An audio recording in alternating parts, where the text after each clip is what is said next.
bro was about. We talked literally that same day, got super cool.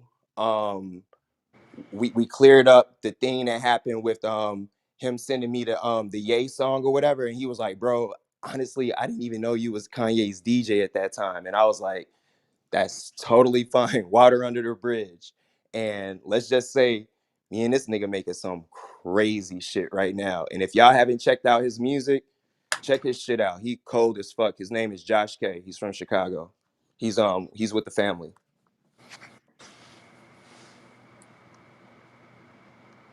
And the question before that, when bro said, "Am I looking to like make shit happen with new artists?" Like when I said a criteria, like that shit is so fucking important because as much as like the machine is always looking for young people because it's a young people's game, but that doesn't mean that niggas just should stop in general because if some shit is moving and you got your 300, like you can start an empire anywhere at any fucking time. So for me, I most definitely be trying to look for that for those younger people. But like I said, when motherfuckers like truly have their space to be like enigmas or like just like um cult like fucking following artists, like I pay attention to that shit because those are people who have like things that's gonna last a lifetime. Okay, so can I ask you another question too? I Yeah, yeah, appreciate yeah. that answer.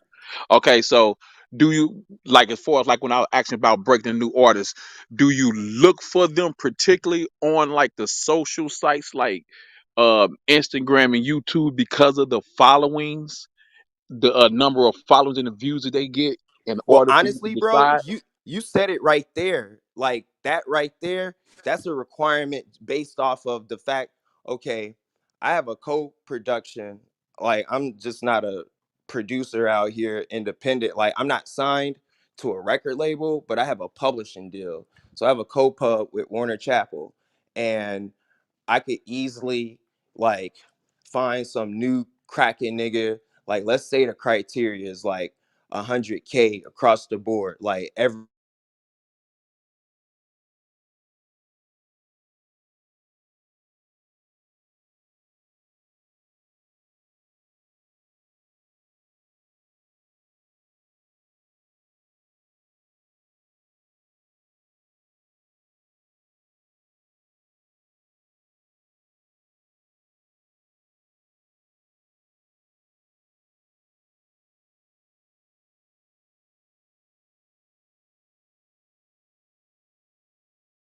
Me too, bro.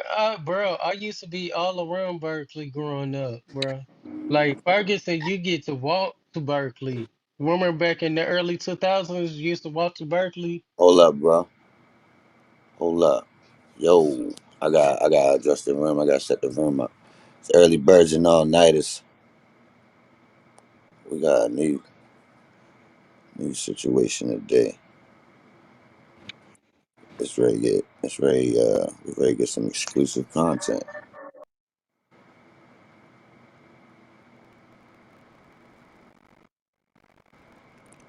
We got we got a special guy in here.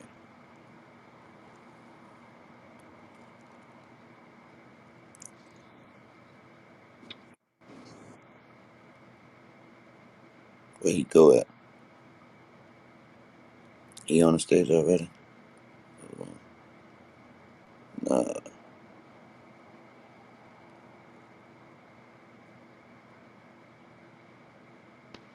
Oh, there you go.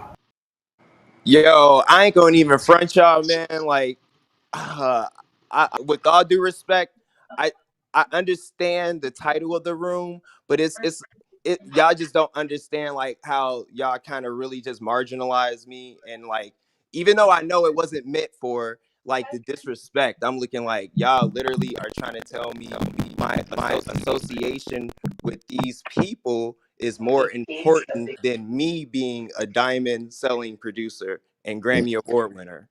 Nah, Like if bro. y'all would have put that in the title, that would have been legit because it stands on me and not Virgil or Kanye. And That's I say not. that Yo, ho, respectfully, ho, bro. ho. Let me put you deep. Oh, I respect that. Absolutely. And you right. And look, ho, I'm a producer first. with that Yes, same mind state. Hold, but I want you to get your word across to a crowd. So no doubt, no look at the doubt. title again. Yeah, and check it from a different aspect. I'm not one of the clickbait guys, bro. I'm getting the No, people that facts, like facts. Like clickbait no, to come. no. I seen the ring. I fuck with that. Yeah. I'm just saying, just in general, like it's like I be really scrolling and I see a lot of it. And I be just looking like, damn, Nah, we man, gonna like make sure they get you. That other shit is a side thing. I want to get to know you, bro. Like I get it. See, the thing about it is they can't see. They not gonna get to see you for who you is unless they get baited with that type shit. And that's the sick part of the industry and the way publicity work or whatever. that's But facts. That's facts. That's I know facts. how to trick them though, bro. Watch. That's facts. They think they slick. Now they know them people, right? Yeah. They know No, them people. absolutely. Yeah, but I, how they don't know you though, bro? because I'm a most known unknown. They be playing games. Nah, No, because but all they peep had to this. do was flip the script and put you in the title and like that, and then show your connections, and then the tables get flipped. Now we No, know. that's real posted. But peep this real quick. The ill thing, though, I'm not gonna front you. Like, I love being a ninja in the world because I can go in this famous shit, and then I can come right back, walk Right, down my street, and nobody fucking knows me. I can get on a train, or I can get off the train, get in my Porsche, and motherfucking do what the fuck I need to do. But I can still live like a humble man because I'm hell yeah. But telling you. look, right, you But deserve your flowers. and I appreciate that, brother. I appreciate that. But this is the only thing I'm gonna say to that. A lot, I've seen it with a lot of my friends that actually gotten fame too. And I'm literally just counting down the time because I appreciate this time right now because I won't get this time back where nobody knows Right. me again. You feel Oh, me? so we ain't gonna put your picture up. Oh, you You can can still it go in don't matter. Walmart, my It's nigga. totally fine. It's totally fine. Yeah. I'm telling you as a man, I appreciate this time because I see the stresses of being famous. Right. You feel me? And Right. bro, I'm telling you, I've been through generations of this shit. I've been on like bro, I've been making music since I was 14 and I've like been on it professionally since around 18, 19. So I've been doing this shit for a long time, bro. And the fact that I'm able to like help my family feed my family off this shit, like it's my bread and butter, bro. Like being a creator, period. And I appreciate the stage and I appreciate the love and the flowers 150%. Shit, we appreciate you for pulling up. Yes, indeed. Yes, indeed.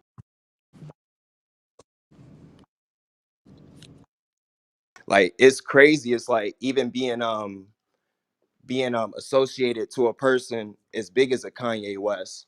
A lot of people thought that that was going to be my glass ceiling, and they thought after I DJ for him, they was looking like, nigga, your ass fell off, nigga. You ain't gonna do shit. The fuck, nigga, you can't do shit after Kanye West. Like, nigga, it's over for your ass.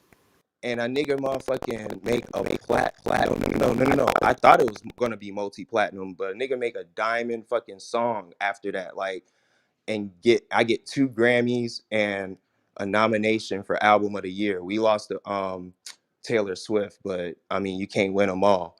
But I had no thought that this shit was gonna happen. The Hills was #1 for 6 weeks. That shit eclipsed Can't Feel My Face. Can't Feel My Face was the Max Martin record that they felt like was gonna be Abel's hit. That Republic Records was like, yo, we gonna put the bread behind this shit, this going. But the Hills eclipsed it because the Hills is actually what the fans wanted from the weekend. And I could have only made that with him and Il Angelo. Il Angelo co-produced it with me because I know this nigga personally. Like I've known this nigga since he was 18, 19 years old. But us personally, we have so much um general common interests and that shit melts through creativity. Like being a producer, that's how you really produce these niggas is like knowing people personally.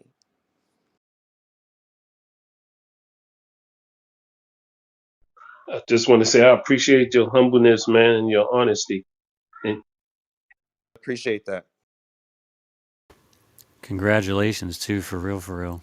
Thank you, man. Thank you. Salute. Yeah. Dr. Gig, you got some I want questions? to ask you a question, my brother. My question. Dr. Gig, you got some questions? I know you like Max Martin. Max Martin, a legend, bro. Uh-oh. Woo. Yo, We hold got on. You two know that guys nigga in made here. Show Me Love, bro. Uh-oh. We got two guys in here who know who Max Martin is. I'm gonna warn y'all. Bro, This some music shit right here. This that Oh, I'm this nigga in here made too. fucking You Got uh-oh. to Show Me We got Love, three. my nigga. When I found that out, like, cause Max Martin got Black Street Boys, Britney Records, all that shit. But like when I'm like, nigga, you made Robin S. You Gotta Show Me Love? Hold on. Nah. What you mean? You ask him that? No, no, I've never met him. No, man, this Look, I is was saying, most I definitely one was of the saying if you things was that I'm ready to gonna drop ask another him when one I on meet us. him. Absolutely. He's more elusive than we are. But look, that's crazy that you mentioned a guy like him. So that says another thing about how deeply involved you are in the music industry. To be Yes, honest, indeed. because Yes, his indeed. name just don't get mentioned. Oh, facts. And then the fact that like my nigga, I'm literally competing in that shit. Like Yeah. no diss to my what do you call it? It's my hip hop counterparts and what have you. But when I'm thinking about producing, I'm thinking about people that's like really being in the zeitgeist of world music, like being able to do certain things that you could put yourself in a ringer for um um yeah, Grammy Academy Producer of the Year. Like as good as a lot of the urban things are, like we need to infiltrate these places where we not appreciated because we need to take over this shit. A lot of people don't know there was a lot of black chapter presidents of the Grammys throughout the years for times. Jimmy Jam and Terry Lewis, they had it for a few years. The thing when you're president with chapters, I think you can only do it for 2 years and then it continues to revolve. Yes, it's crazy. And even in a lot of these rooms, like I see a lot of agitation and hate for places that aren't um always accepting of our culture. And it's like we gotta infiltrate this shit, take over it, and not be bitter about it. And not be bitter and acting. It's like, nah, nigga, we gotta take that shit. Like when I saw when Jay was like being what he was and saying like the respect part to the Grammys and shit, I was like, damn, this is a person who wasn't fucking with it for so long, but then I understood the business side of it as well. And honestly, even though I'm a member to the Chicago chapter, um, I took I took Abel's stance when he took his stance because it was real, and a lot of complex politics that come between it, it makes it to where you have to choose for your integrity or being appreciated in this incredible grandiose light. And I'm gonna keep it a buck with y'all. As much as Taylor Swift is who she is to her fans and the zeitgeist and the world overall, like man, Beauty Behind the Madness most definitely should have won fucking album of the year that year. But I understand why. It's like black people don't even be winning that shit all the time like that. Even before that shit happened, um, Herbie Hancock was the last nigga that won that shit in 2013. So I wasn't expecting much. But at the I, same time, fuck that. We need to start respecting ourselves a little bit better and having better expectations and better intentions because that's the shit that be driving it too. Just like that thought, like, oh man, yeah, they ain't gonna fuck with our shit because that's that white shit or that's that watered down shit. And it's like, nah, we need to push this shit all the way because I would never have thought in a million fucking years that the hills, y'all listen to the hills. That shit is grimy. It's like, it's a grimy ass beat. I did not think that that would be a pop song one day. Like, Drake is the biggest artist in the fucking world. He his first diamond record, I mean, I'm sorry, his first number one record was, y'all know what his first number one was? Anybody? no. Was it from that movie? No, his first number one record was God's Plan. Think about that. Drake has been out for how long? And his first number one record was God's Plan.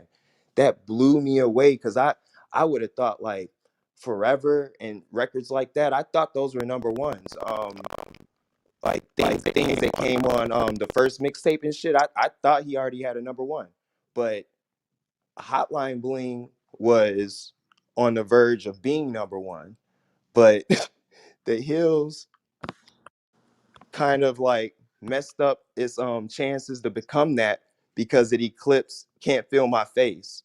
And so like even to know that, I was like, damn, this one of the biggest artists in the world, he was slated to have this number one single, and I kind of like I made it have to happen with another song. I was like, that's kind of crazy. And that fucking song is in the Guinness Book of World Records too. So it's like, damn, you just don't be expecting this shit. It's like I said, fucking yay, watch the throne, all of this shit, and then you just go to fucking making this music like this. Like totally unexpected, but extremely grateful. And honestly, I should be expecting these great things for myself, but the fact that we can't think about these things is because we look at our circumstance and we be looking like, man, we ain't supposed to be here. Nah, we supposed to be here. Yo, I got a question. Yes, sir. What's good? This Black Dave, New York. Yo, so for the Hills, like, you just made the beat and somebody shopped it out and he got on it, or y'all like got together and you made the Nah, beat bro. in the studio? I'm gonna tell you EBAN exactly Films. what happened. So Abel's my actual friend. I met this nigga through Doc McKinley. I know y'all possibly don't know who that is. Doc McKinley single-handedly started down tempo in the 90s with this group called Estero. And it was a girl, that's a singer, and Doc produced everything. But the first album is the one that he produced. Like after that, they broke up and shit. But Doc went on to produce a album for this chick from Philly named Reese, and Santi Gold, she wrote on that whole album as well. And Santi Gold went to become who she was too. But Doc is a fucking Shout out legend. to Santi Gold, my nigga Yo, Trouble Andrew yeah, too. no trouble. That's my Uh, bro. Fucking yeah, Gucci Ghost nigga. That's my bro. yes, Like sir. no, that's fam for real, for real. And it's crazy because now to get back to what I was saying, um, I'm sorry, I'm having a brain fart. Where was I? Oh, he fucked me up with No, the no, shit. because I'm trying to think of why I brought up You, Santi and You Trouble. was, you was talking about Doc Doc. McKinley. Doc, Doc So yes, McKinley. yeah, thank you. So Doc, they bring in Doc when Abel is working with OVO, and they know like Doc do this down tempo shit. Like Doc is originally from Minneapolis, and he moved to Toronto and shit. So um it's crazy because when I was a kid and I heard Reese's album like fucking high school junior year and shit, I told my friend, I was like, yo, I'm gonna work with this nigga one day. I promise you. And I became friends with him because he liked my punk band that I had called He Say She Say. We did a few spots on Glow in the Dark because we were signed to Lupe's label First and 15th. And so it was literally like a duo. I was a girl, I'm tweaking. It was a girl, and I was the dude. And so we called it He Say She Say. And basically I produced everything, and she was the lead singer. And it was crazy because um when Doc got with them, he was like, yo, I gotta put you with this kid Abel, like he's next. Da, da, da. I'm like, duh.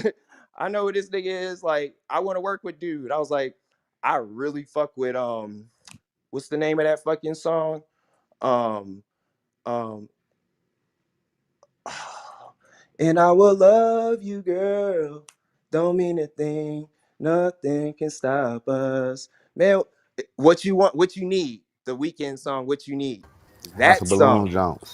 that joint, I was like, I need to work with this nigga because everybody was tweaking off of loft music. But when What You Need came out, I was like, yeah, I need to fucking work with dude. So they hooked us up. Motherfucking, I became friends with this nigga. We would literally just talk about music and movies, like all the time. Literally texting or like talking to each other on the phone and shit. And by this time, this nigga's getting huge, and it's so fucking crazy, bro. Because I stopped DJing for Ye, and random as hell, he was working on his album.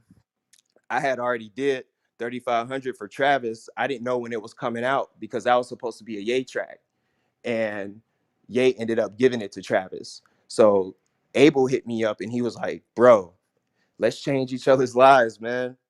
Send me some shit. And so I was like, nigga, of course, yes, let's do it. But I was like, nigga, listen to that beat I already sent you. I sent them this beat a while ago. Like, I was like, and then he was like, what beat? I was like, the beat I already sent you. And so then I had sent him what I was referencing for this Pray for Love track with Travis too. And it was so fucking crazy. Crazy. He hit me back and he was like, yo, oh my God, this is the best beat you ever fucking made. And I thought he was talking about the reference that I did for Pray for Love. And I was like, what, the Pray for Love shit? He's like, no, nigga, the other beat that you sent, that you said you sent already. He was like, how did this get past me?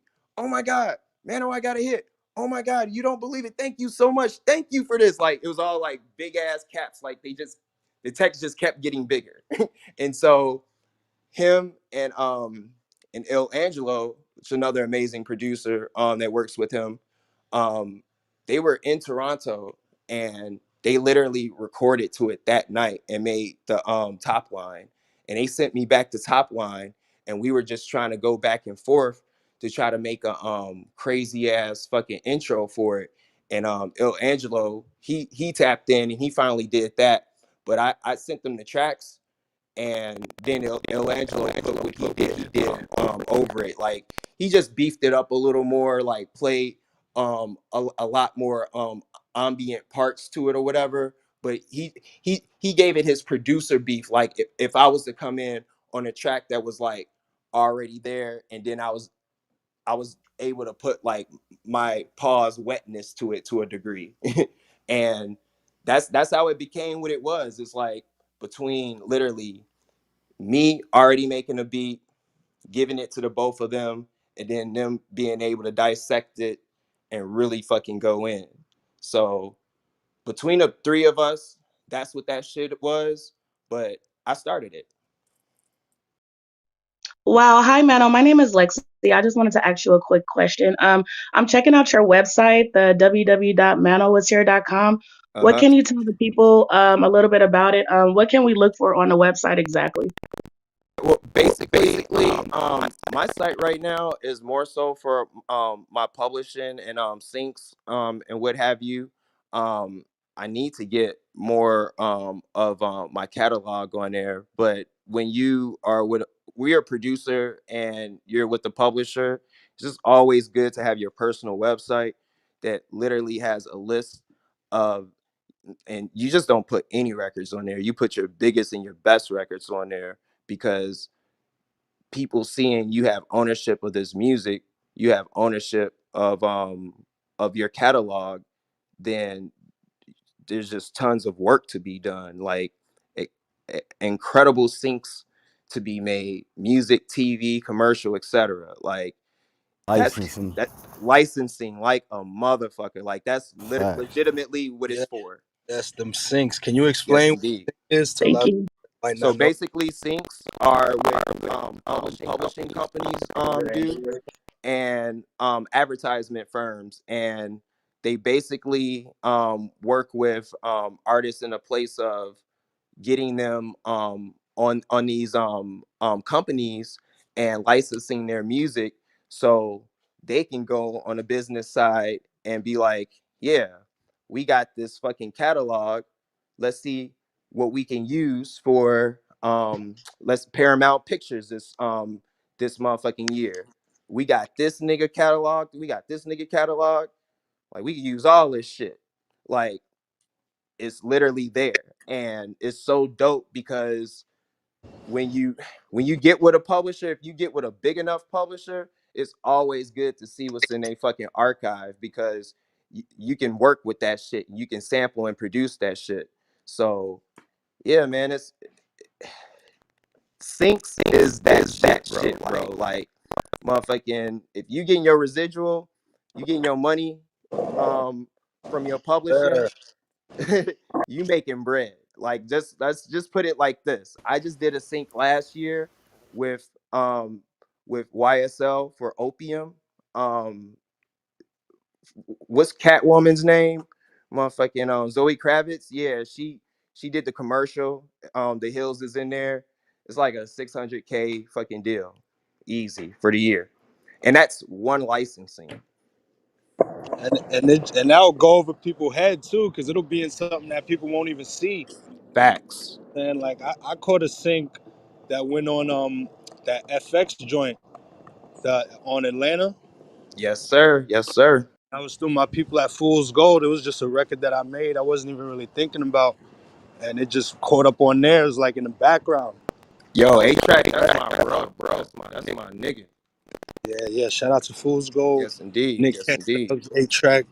A shout out to you for your sync too, my nigga. Yeah, but anybody that's listening, like he's saying, get your music, get the paperwork right, and, put it out there, because it's not even something that could, what I'm saying. It could be like a low key track, or off cut. You wind up catching a sync. That y'all hear every I'm sorry cutting you off, bro. Um everything y'all hear, You good? You good?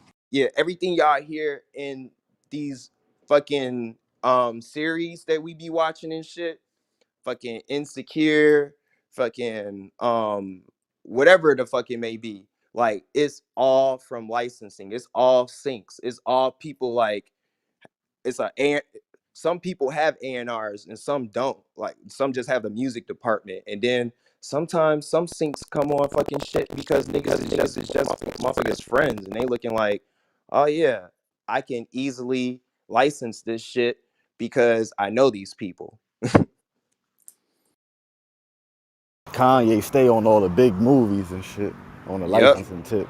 Oh man, they going crazy with his catalog, as they should too. That nigga's catalog is extensive. I appreciate y'all, man. This some game I ain't even know about.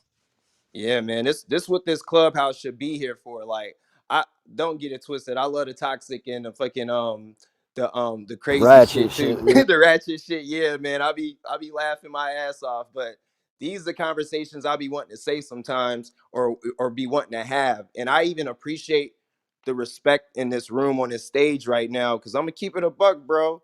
Just like Posted said earlier, man, like, when niggas don't know who you are, they just disrespectful off hop, my nigga. Like, I be in these bitches, I be just chilling sometimes, and then in the midst of me talking, being the person I am, it be offending other people. Like, I be really having to tell people, like, don't let other people's success offend you. That's called being insecure. And I say that respectfully because a lot of niggas just don't understand how to not make that be a problem for themselves. I ain't gonna lie, this is the best room I've been in since I've been back on Clubhouse, man. On some G shit. Post it. Let's go. You got them. Yeah, let's rock. I ain't gonna lie. I'm with it. I'm with it. Let's rock. I Yo, appreciate that, y'all.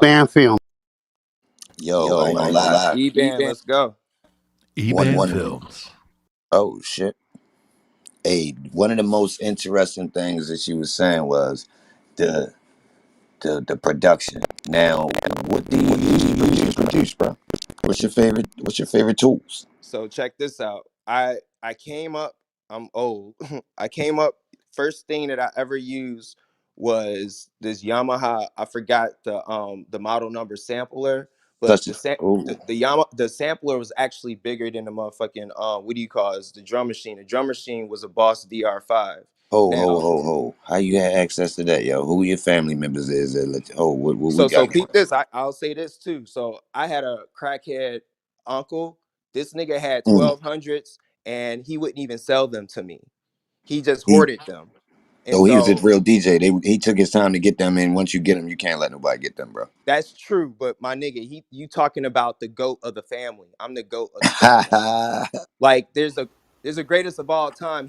Yeah, He could have came into like making that possible for me. Now he's not in my history as that. He's yeah, not yeah, written in yeah, my yeah, history. yeah, yeah. So Well, and I'm gonna keep it it I'm gonna might have keep it a been buck meant. I got posted. some of them steps too. No, and I'm gonna keep it a buck posted. Like my nigga, last year I bought my little nephew, my best friend and first cousin. I bought his son fucking a MPD. This little nigga is like he already made music, like he's on Logic. But like my nigga, I bought him that Mm. MPD. Nigga, he wanted to stop his fucking huge party and just go in his dad's studio and make beats. I would have. So I might I have. know what it can do. I know what it can do, bro. And I When you bless a nigga like that. Exactly. And honestly, with all of y'all hearing this too, if y'all have any family members, any fucking family members that like take an interest in making music, take that fucking shit serious because my family didn't. And I appreciate my mom. Mine either. Yeah, I appreciate my mom for taking it serious later on, but honestly, she only supported me because of a mother's love. And that's honest, but it's not the genuine place that I wanted it to because I'm looking like, "Mom, I'm actually really good." But to answer your question, fucking Dang. so if y'all from Baltimore, I fuck with Baltimore club No, I'm music. the only one from Baltimore, yo. Okay, so Posty, you from Baltimore? I, Well, I I fuck with Baltimore club music. Fucking, I'm from Chicago, so we make juke music. Oh shit. I Very know. similar, No, I very know. similar. Yo, I'm a DJ, bro. Yes, that's what I'm saying. All of this, but I'm saying this for Follow me. bro. I'm saying this for the crowd. Yeah, yeah, yeah, absolutely. So, Pete, since that was like the Chicago thing, the Chicago staple. My big bros, um DJ Rashad and DJ Spin, they started this thing called Tech Life. And Tech Life became international with Chicago footwork, Chicago juke music, because these niggas was taking this shit to the UK, Japan, everywhere. Like you Google DJ Rashad, DJ Spin, Tech Life, like you see they movement, like they big, like real fucking big. But in Chicago, they still like can they local legendary niggas. But when when these niggas go to UK and shit, motherfuckers like, oh my god, Tech Life, like boiler room shows, crazy, etc. You So know the Baltimore DJs? Some of the club DJs? DJ Techniques um, in them? I'm about to tell you who my man. You ready? Yeah. Do you know who DJ Blackstar is? Yeah, I know. Yeah, yeah, That's yeah. my man. You know why I know him? This song he did with Kanye.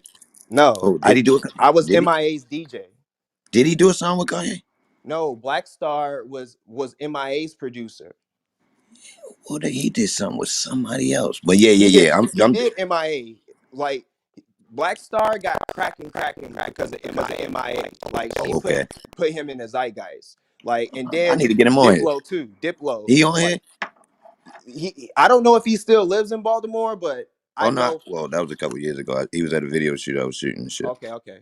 But no, so fucking like I said, it was a juxtapost of the juke music and then the hip hop shit too. So I wanted to make tracks, but I'm also looking at my fucking rap niggas and shit. I mean, the juke niggas and looking like nigga, I'm hip hop. Like I make fucking like beats, nigga. So I was in a place of appeasal of thinking like, man, we need a fucking MPC. And nigga, fucking back in the day, music equipment wasn't like that tangible. MPC, motherfucking $2,500. Motherfucking turntables, $500 each. So Each with the mixer. exactly, and a mixer costs And you need the probably amp. 500 too. And you need the Exactly, speakers. And you need some exactly. headphones. And you need needles. Everything, and the And you needles, need motherfucking vinyl. 150. Damn, And you need vinyl. and Albums vinyl, cost $11 and up. literally. So Singles is niggas really had to motherfucking like for real just be in a place of like damn like okay like I kid you not, you know what was my my access to a access to a studio studio at one at one time time was the was the nigga nigga. that had the MPC in the neighborhood. Yeah, bring him. I was You him get one time everybody too because goes I to had the his crib, turntable.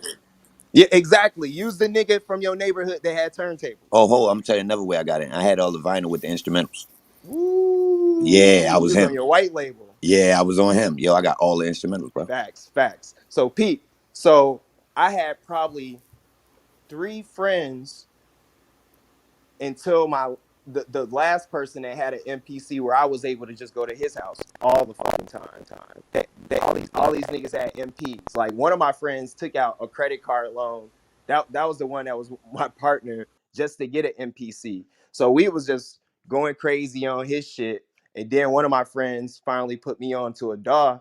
And I was so like not wanting to use a fucking DAW because of like me coming from hip hop and shit and just being a fucking purist. And I this is reason 2.5, the first reason they ever had. My man's You my like nigga. Reese? Hold on, Oh hold on, hold on, hold on, hold shit. on. Oh, Hold on, hold let on. him rock. Let him rock. Yeah. So Pete, my nigga, he had reason. He put me on. I was like, oh man, this is fucking amazing. Like, I want to start making beats on this. I go reason crazy, and then I start doing crazy Baltimore remixes, production, all this shit. Like my production even goes to the next level after using DAWs. And so then one day, my homie Junior Sanchez hit me. He's a huge house DJ producer. Like done shit for Madonna, fucking everybody. He's from New York too. This nigga, no, actually he's from Jersey. Um, he hit me. We was in the studio one day. Trouble was at the studio that day too. We were in New York, and he was just telling me, he was like, Mano, your beats, your production is amazing, so good. But the color of your music is trash because of the DAW you use. And I was so fucking offended. Like I had to just Let me. Oh, no, no, whoa, no. Listen, whoa. listen, listen, listen. I'm about to tell you everything. I was so offended, but this is my big bro, so I didn't even take it that way. So I just took it there, and I was just humble, and I was just like, "Yep." And I just had to take that shit. And Let they me did. ask you one question. No, go ahead, go ahead. He was talking about reasons. Uh huh. He said the color of reasons was Yes, what? was trash. Ain't that a bitch? But that dog. So what dog was you using, bro? Yo, Reason, you didn't just reason. hear. Yo, Oh, that was stop, your yo. dog. Yeah. Stop. Yo, That, listen, let's stop, yo. mhm. Ho. I'm a fucking reason champion, bro. No, Let no, me but cook. listen to I'm me, sick post it, right because now. I'm about to tell you, I'm about to even fuck your head up even more. I already Fucking. know what you're ready to say. Oh It's no, no, no, ready to no, no. fuck my head up. I Oh know. no, no, no, no, no. You don't know what I'm about to say because this is so Uh-oh. far off. Do you know who the cool kids are? You Yeah, ever knew? yeah. So my homie Chuck English, that's the producer of the Cool Kids. He uses Reason, Tune. and nigga, Come on. his I shit know it's cold as fuck. I possible. get I know it's frustrated. possible. Yeah, But I'm with Absolutely, that other guy. absolutely. That color And is fucking ugly. and my homie, the white boy Mike Posner, he uses Reason as well. So Right. a lot of people have gone over that statement, but when he said it, I kind of understood it because I always felt like Reason sound was 32-bit and not 64. Like when I switched over to Logic, I was like, oh yes, this is motherfucking baby Pro Tools. I know And that last name, Mike Posner. I seen that a lot. yeah, Yeah. He worked with Two Posner. Chains. Yeah, no, Posner was huge. Like he had a couple of huge what he calls Hot 100 fucking songs and shit. But like that was another person that when we came up seeing his success, like it was crazy. We did this Groundhog Day show in Northwestern. It was him, um fucking Big Sean. They both opened up for Nerd, Pharrell's band.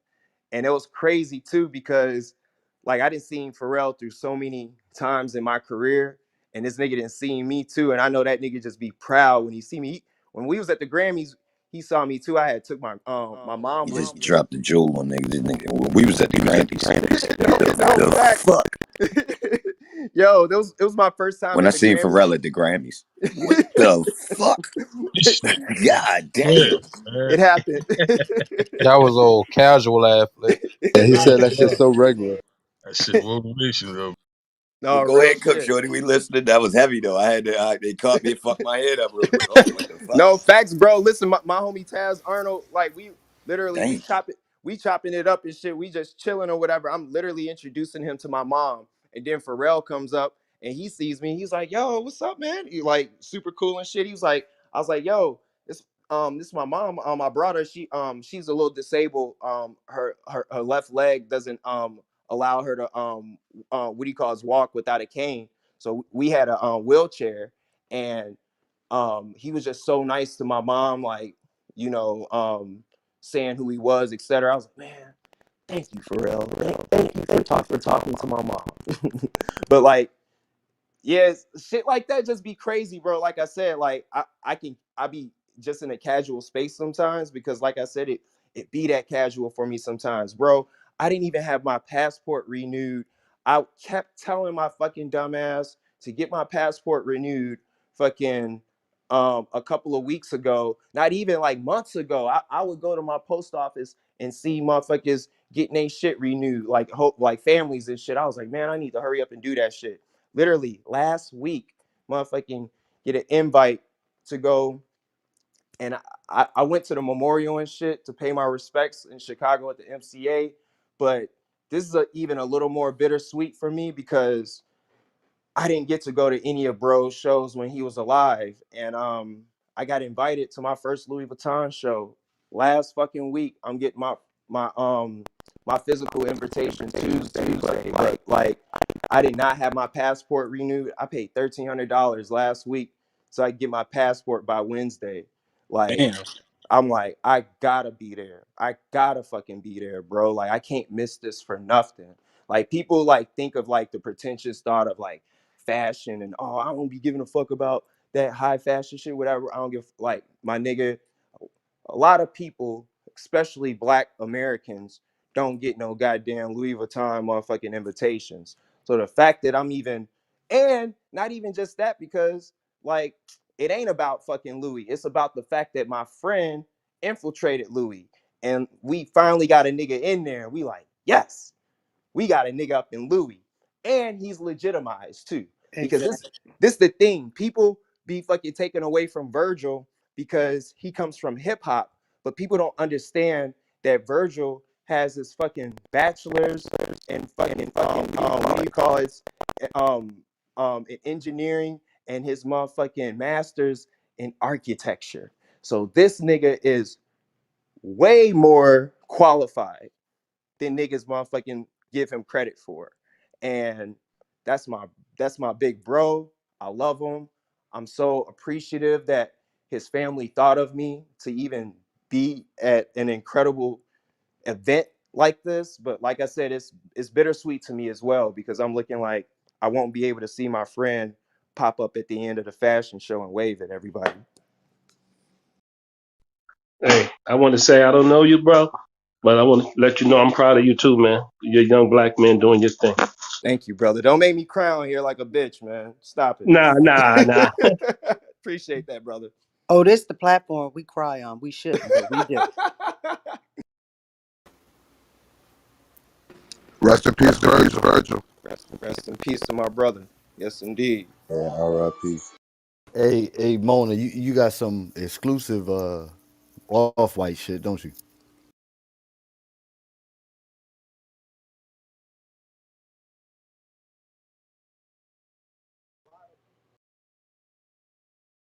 He must say, hey, oh, he muted.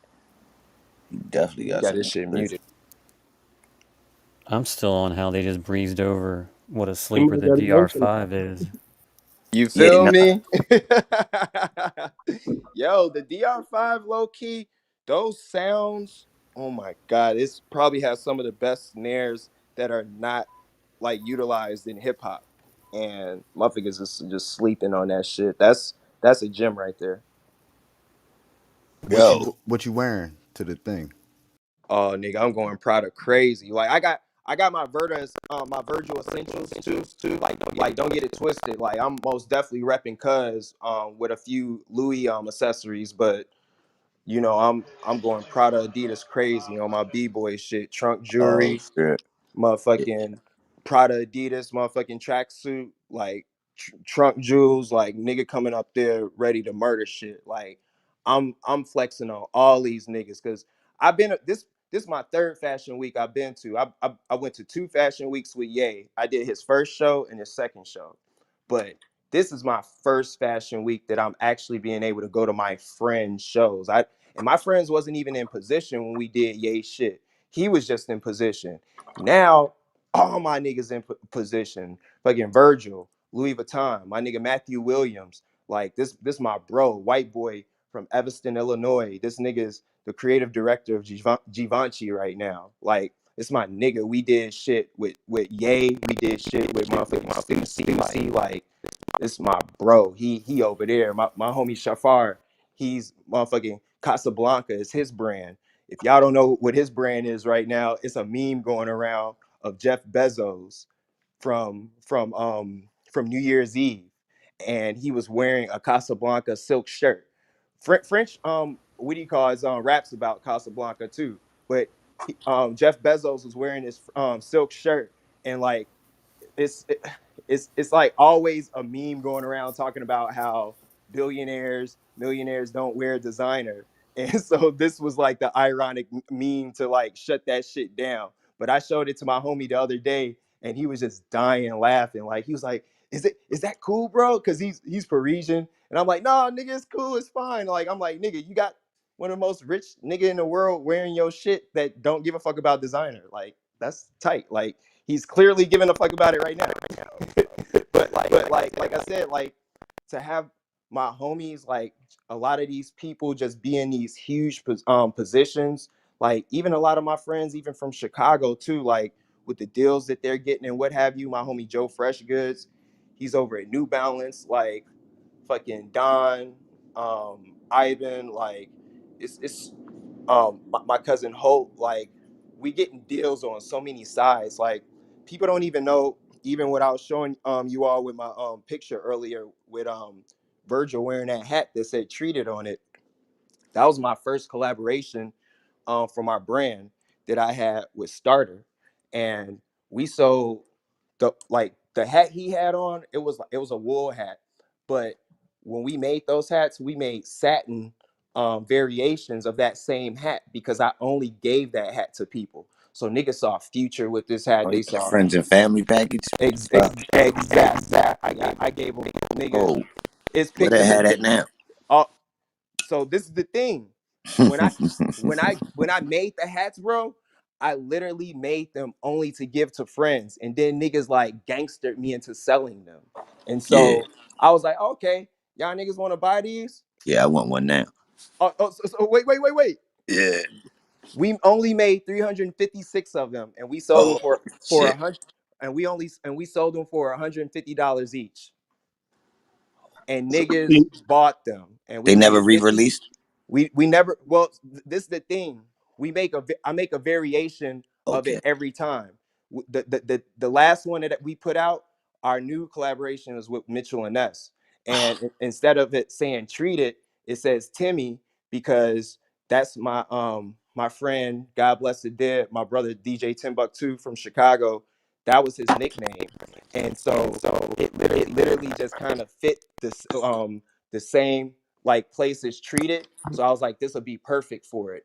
And my brother, he was a staple like across the world, but like him being a Chicago legend himself, when I threw the first pitch last year at the Sox game, I wore that Oh hat shit, too. he just dropped some shit on us. That's on my IG if y'all want to check it out. But Oh shit, niggas throwing first pitches and shit. but God no, when I damn. did that shit, bro, I wore that hat because I brought my brother with me because I was like, Yeah, man, shorty. if you were still alive, my nigga, you would have Mm-hmm. did this. So You since you took your not, man to the game with you, shorty. That's official. Yeah, yes, shorty. yes, bro, yes, Yeah, and that's some gangster shit. and that's the same way I am about this fashion shit too, bro. It's like when I have those moments, like I make them moments for my people too, and that's what it's all about at the end of the day. It's like even Virgil being the person that he is, like uh, Virgil got a lot of controversy for like just the place that he was and the things that people thought he was doing in the For breaking forefront. barriers. He was breaking barriers. But brother, exactly. But this is the craziest thing, my nigga. If people saw what this nigga was doing behind the scenes for other black men to Yeah. take care of their tribes and their families, none of the bullshit that he gets online he would get. But he don't do it to not get that bullshit. He do it because he's genuine and he take care of his brothers. I have a question. Yes, indeed. Coming from Chicago, especially, the odds have been mixed, especially black gentlemen. Yes. What was your, how can I put it? What was your biggest accomplishment that you can say that you did because you're humble? A lot of people not humble. When they get money and things like that, they just go haywire. But the type of energy that you have, you don't express that type of energy. So, like, what was your biggest accomplishment that you did that was for you, with your success? Um, I feel like the biggest accomplishment, you see, that's the thing. Like, it's not a race, it's a marathon. And so as much as I've done, I'm only 37 years old. Like my intentions and like my my my ceiling is so fucking high that I kind of can't answer that because I want to give back so much more than I've already given. Like when I give back in my space, it's to share stories, talk on high school stages, etc.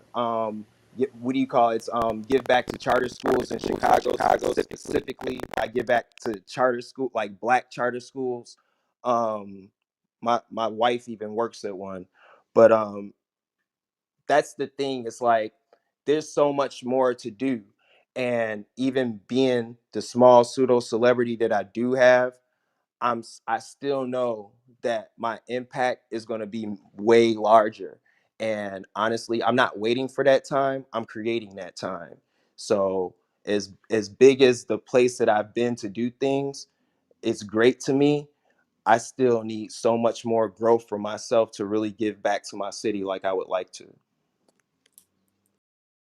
I got a question. Are you in a place where you were It's like, four are you o'clock. working with, artists that are coming up in the game? Are you like trying to get involved with anything like that, or like producers? All the time, bro. But this is the thing. It's not. It's the question is slated differently. You say, "Are you trying?" Like I I'm trying. I'm trying to work with you. Just being honest. Yo, and, send that You know what back I'm channel. saying? Hey, yo, After this send that back channel, conversation, y'all. Hey, Fly, send the back channel, show. You already here in the mix, baby. That's a yes, back indeed. channel message So, away, baby. nah, so cause you real humble. I'm humble too. So I'm just being absolutely, honest. and brother, I'm gonna give you a legitimate and respectful answer to that. Also, um, what do you call it? Okay, um, do you like? Let's say if it was like a Metro Boomin or like a, I don't know, like Sunny Digital or like a Southside, do you like, and you ask them that same question, do you think that what you've done so far for yourself is worth them being able to give you their time without what is actually paid for by professionals? Yeah, Yeah. honestly, but I Now, don't really now go. the only reason I asked that is Right. because I want you to realize the ego that comes in that. You just told me you were humble, and that doesn't sound like that's being humble, because being humble is understanding when the time is right to tell somebody that you're getting it cracking. Like patience is a virtue, bro. Like don't ever think, if you cold, my nigga, don't ever think that, man, this is my chance, because I've done that before. Like I want to tell you a super quick story. I wasn't even DJing for Kanye yet. I think I was still DJing for MIA. I was DJing for MIA. It was around the time Paper Planes was out. Like that was like the biggest time of her career too. So we were doing this thing in Texas, this music festival called South by Southwest. And a lot of new artists, they they get noticed out of South by because like that's what you go there for. And it was it was really interesting because um oh my god. I'm having a brain fart. Hold on. It's I'm all getting good, but no, no, no, no, no, to because I have to tell you this story super quick. right. Um, I'm literally trying to, what do you call it, think of like the pretext to it, because I was just thinking about um oh yes, yes, here it is. Ooh, I'm so glad I remembered it, because this footage is actually up too, bro. You can go on YouTube right now and look for this footage. So this footage was backstage. It was me, Kanye, Really Doe, um, fucking Big Sean, Common, um, and a whole bunch of other people. I forgot. And like I said, I wasn't even Kanye's DJ at this time, bro. Like I'm just little bro coming around. They let me come around and shit because I produce and shit. And so, nigga, I was telling myself right there, they having a cipher and shit. I had this cold ass freestyle written for this Cool Kids. I wrote it off this Cool Kids beat. I mean the song that they made called Pennies. And like I was going crazy on this shit. Like it was the freestyle was so good to me that I was like, I just need to remember this shit so I could just fake like it's a freestyle with niggas when niggas want me to spit. Nigga, I was so intimidated at that moment. I just froze up and I was like, damn, fuck. I should fucking rap, but I'm not gonna rap because I don't want these niggas to shit on me. And I don't think that this is a time for me to be sticking my chest out yet, even though I'm MIA DJ, even though I've done this, etc. I'm like, nah, not yet, not yet. And sometimes I'll be looking back at that time and I'll be looking like, damn, man, oh, like you should have fucking used that time as a time to like go crazy. But now I look back at it and I'm like, no, you shouldn't have, because it don't matter, nigga. Like that wasn't your ceiling. Your I hear you. ceiling, your ceiling, you ain't got no motherfucking ceiling, my nigga. And it's always gonna be an opportunity for yourself as long as you cold as fuck. So I promise you, my nigga, if you would have said everything that you're saying to me right now and told me all the legitimacies of what I said earlier, I'm not sure if you were in the room, but I was like, it's a certain criteria that comes with like me getting excited about new artists and shit. I don't take it out of the place for me, but it's an ego that comes with new artists that like is like pay attention to me, and that's a little bit agitating with people that have already made it in the music business. Like they be looking like, fam, like we're gonna help each other. Like I'm gonna Mm, be good, but let's help each other. And I feel mm. like humility needs to come with that. Whoa. Yeah. So I hear you totally. I respect that. And just to answer your question, I don't want to name drop. I've been in studios. I don't want to name drop the Sony Digital thing that you said, but I don't really go for like the name. I go for with the energy. You know what I Same as mean? me, brother. But So at the same time, you said that. But what you saying that also, you got to understand that this at the same time, this is a music business, my nigga. And some people be doing Yep. this shit just to say that, oh yeah, nigga, I work with this nigga, I work with this nigga, and that's why these niggas don't be giving people the time, because they don't want people to say things like that because it undervalues them. Like I'm gonna keep it a buck with you, bro. I don't let nobody marginalize me because I've been marginalized by niggas that niggas can't even conceive, that can truly marginalize us because they live in a place of billions and shit, and they make that shit motherfucking matter to them. I Like hear you. I'm like you, brother. Like cash don't rule everything around me. So at the end of the day, it's a difference in mentality too, man. Like I be having let niggas know like all good money, all money ain't good money. That's a fact. Yeah, that's a fact. It's a Yes, fact. That's indeed. what motherfuckers be quick to sell their work just because they know they gonna get that little $300. Come But they on, ain't bro. never made no little $300 Come. like that. For Nah, real, like bro. I'm And and I'm and it I'm should be literally crazy, bro, speaking. because like motherfuckers will really sell their work so low for a quick dollar and then not realize you really could have sat back and said, fuck that. Come Let me get on, that back man. end. You know what I'm saying? Let Come me get on, that back man. end. Let me get them I mean, royalties. Send I'm me that going through BMI that. account.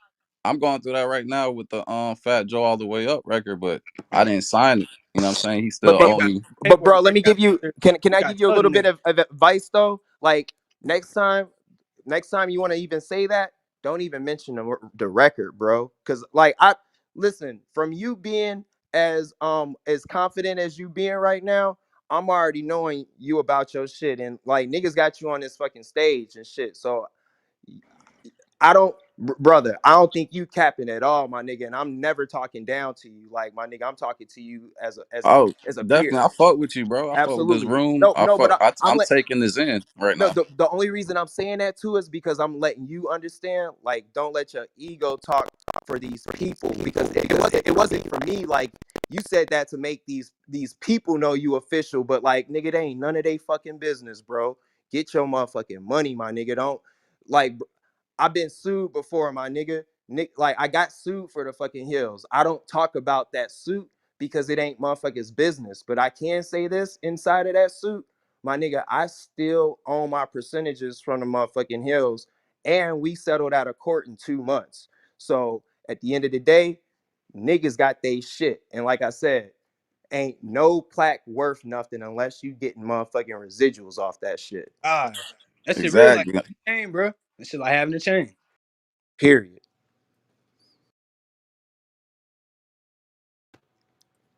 And I learned that shit like another thing from my brother RP Timbuktu. Like he's DJ for GCI. It's one of the biggest.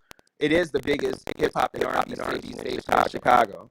It's a clear channel station. Nigga, he has so much fucking plaques from records that he's worked, and like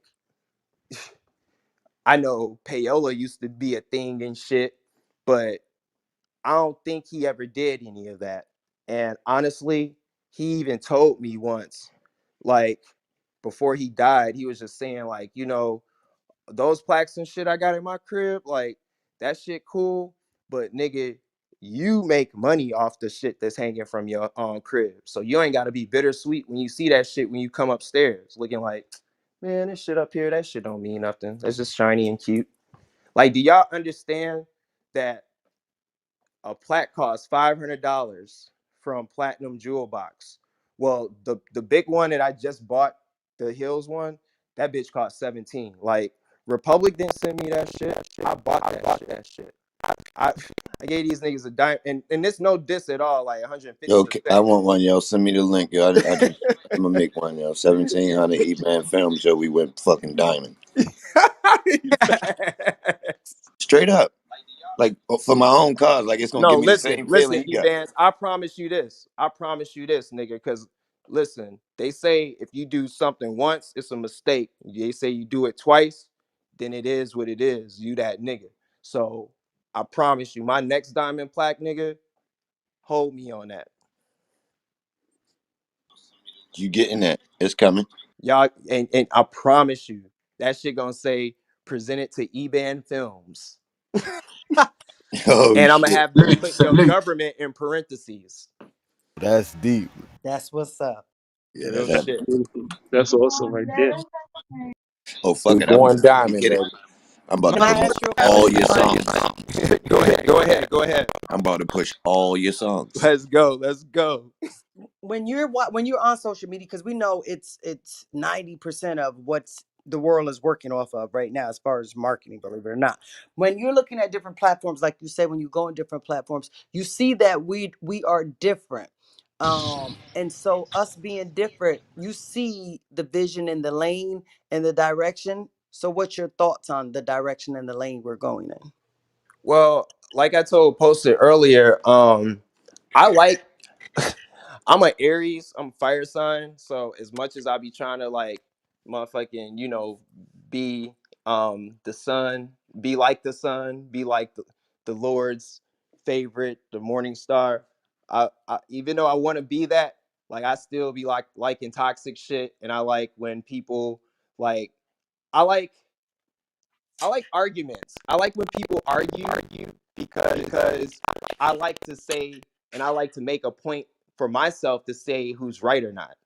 So I just be like sitting back sometimes and I like to hear the controversial things. And then sometimes I just like to hear just people just talking about regular life. Like I appreciate the thing that I like about y'all rooms. The EBAN shit is like y'all be really ganging in y'all shit. Like I appreciate that. I be looking like yo, they fuck with each other. Like it ain't on no snake shit like a lot of these platforms are. And you know, like I said, I'm a nomad on Clubhouse. I be going in rooms like 7 people in the goo looking like a lame. Like I don't care. I like to hear people talk.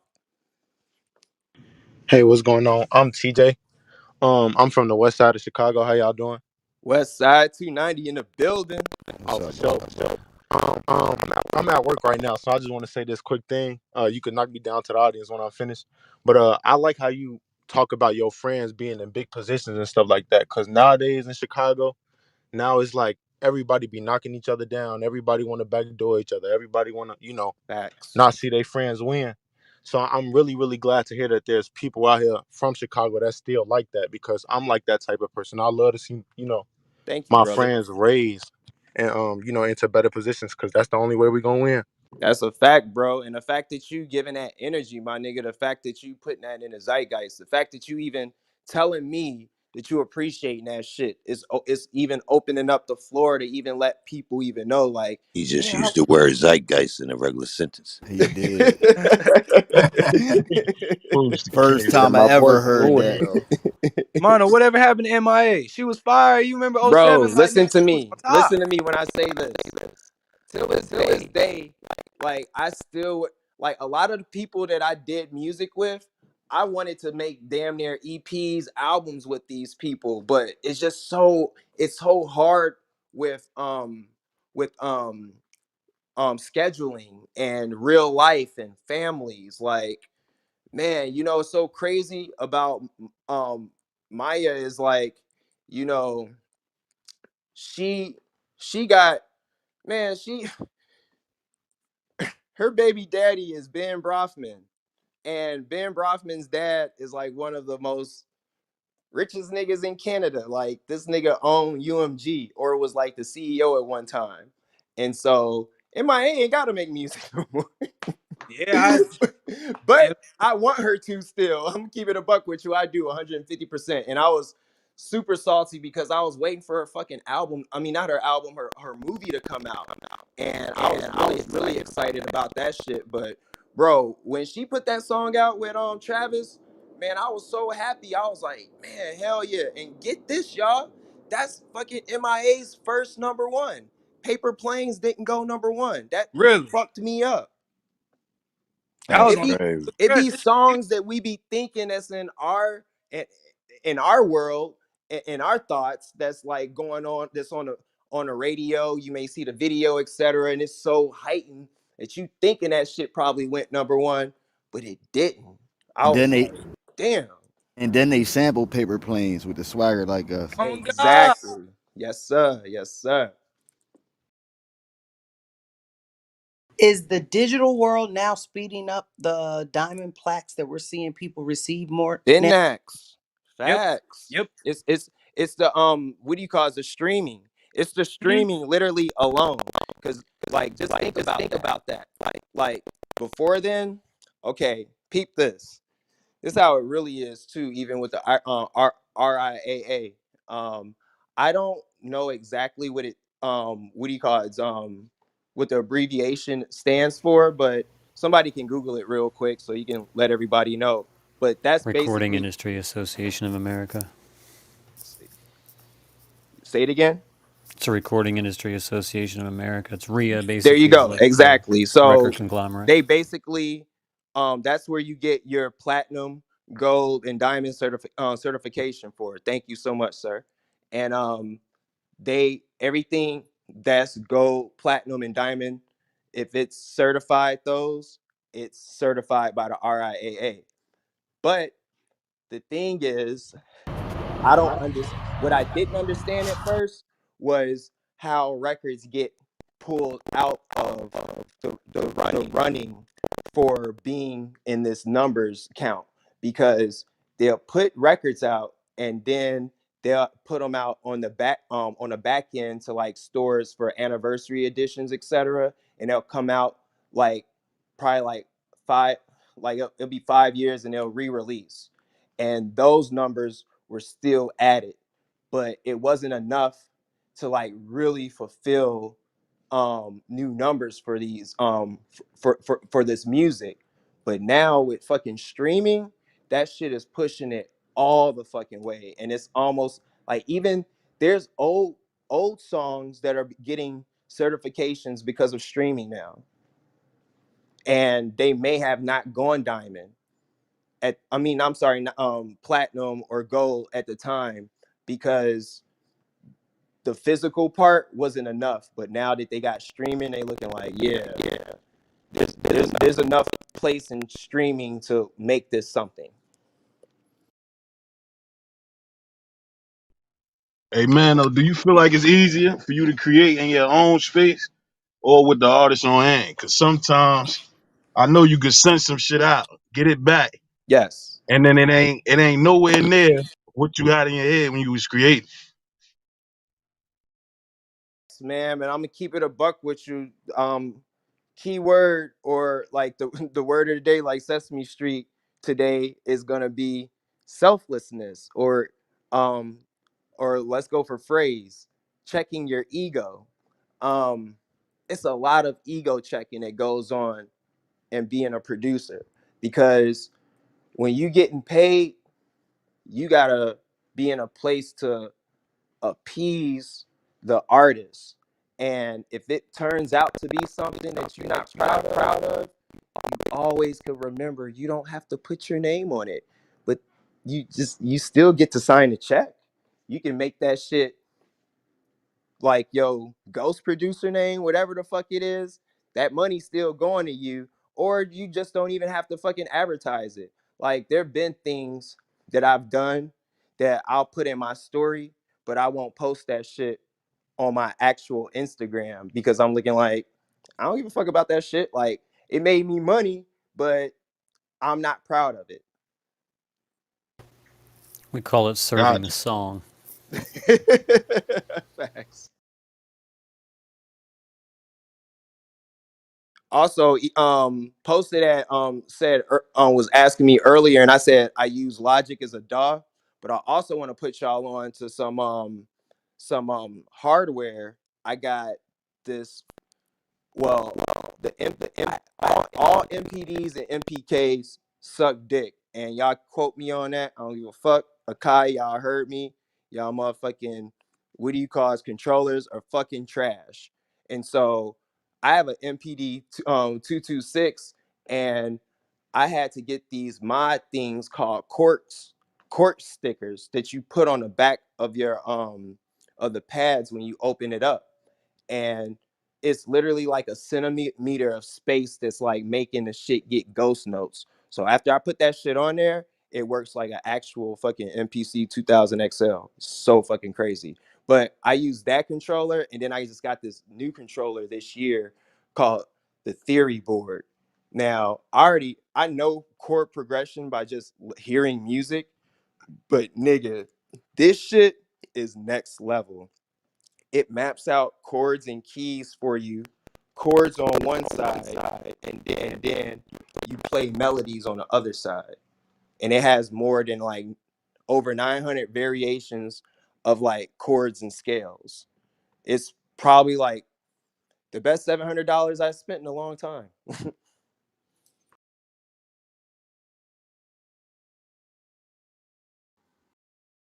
Yeah, that part. Y'all check that shit out. It's called the Theory Board. That shit is crazy.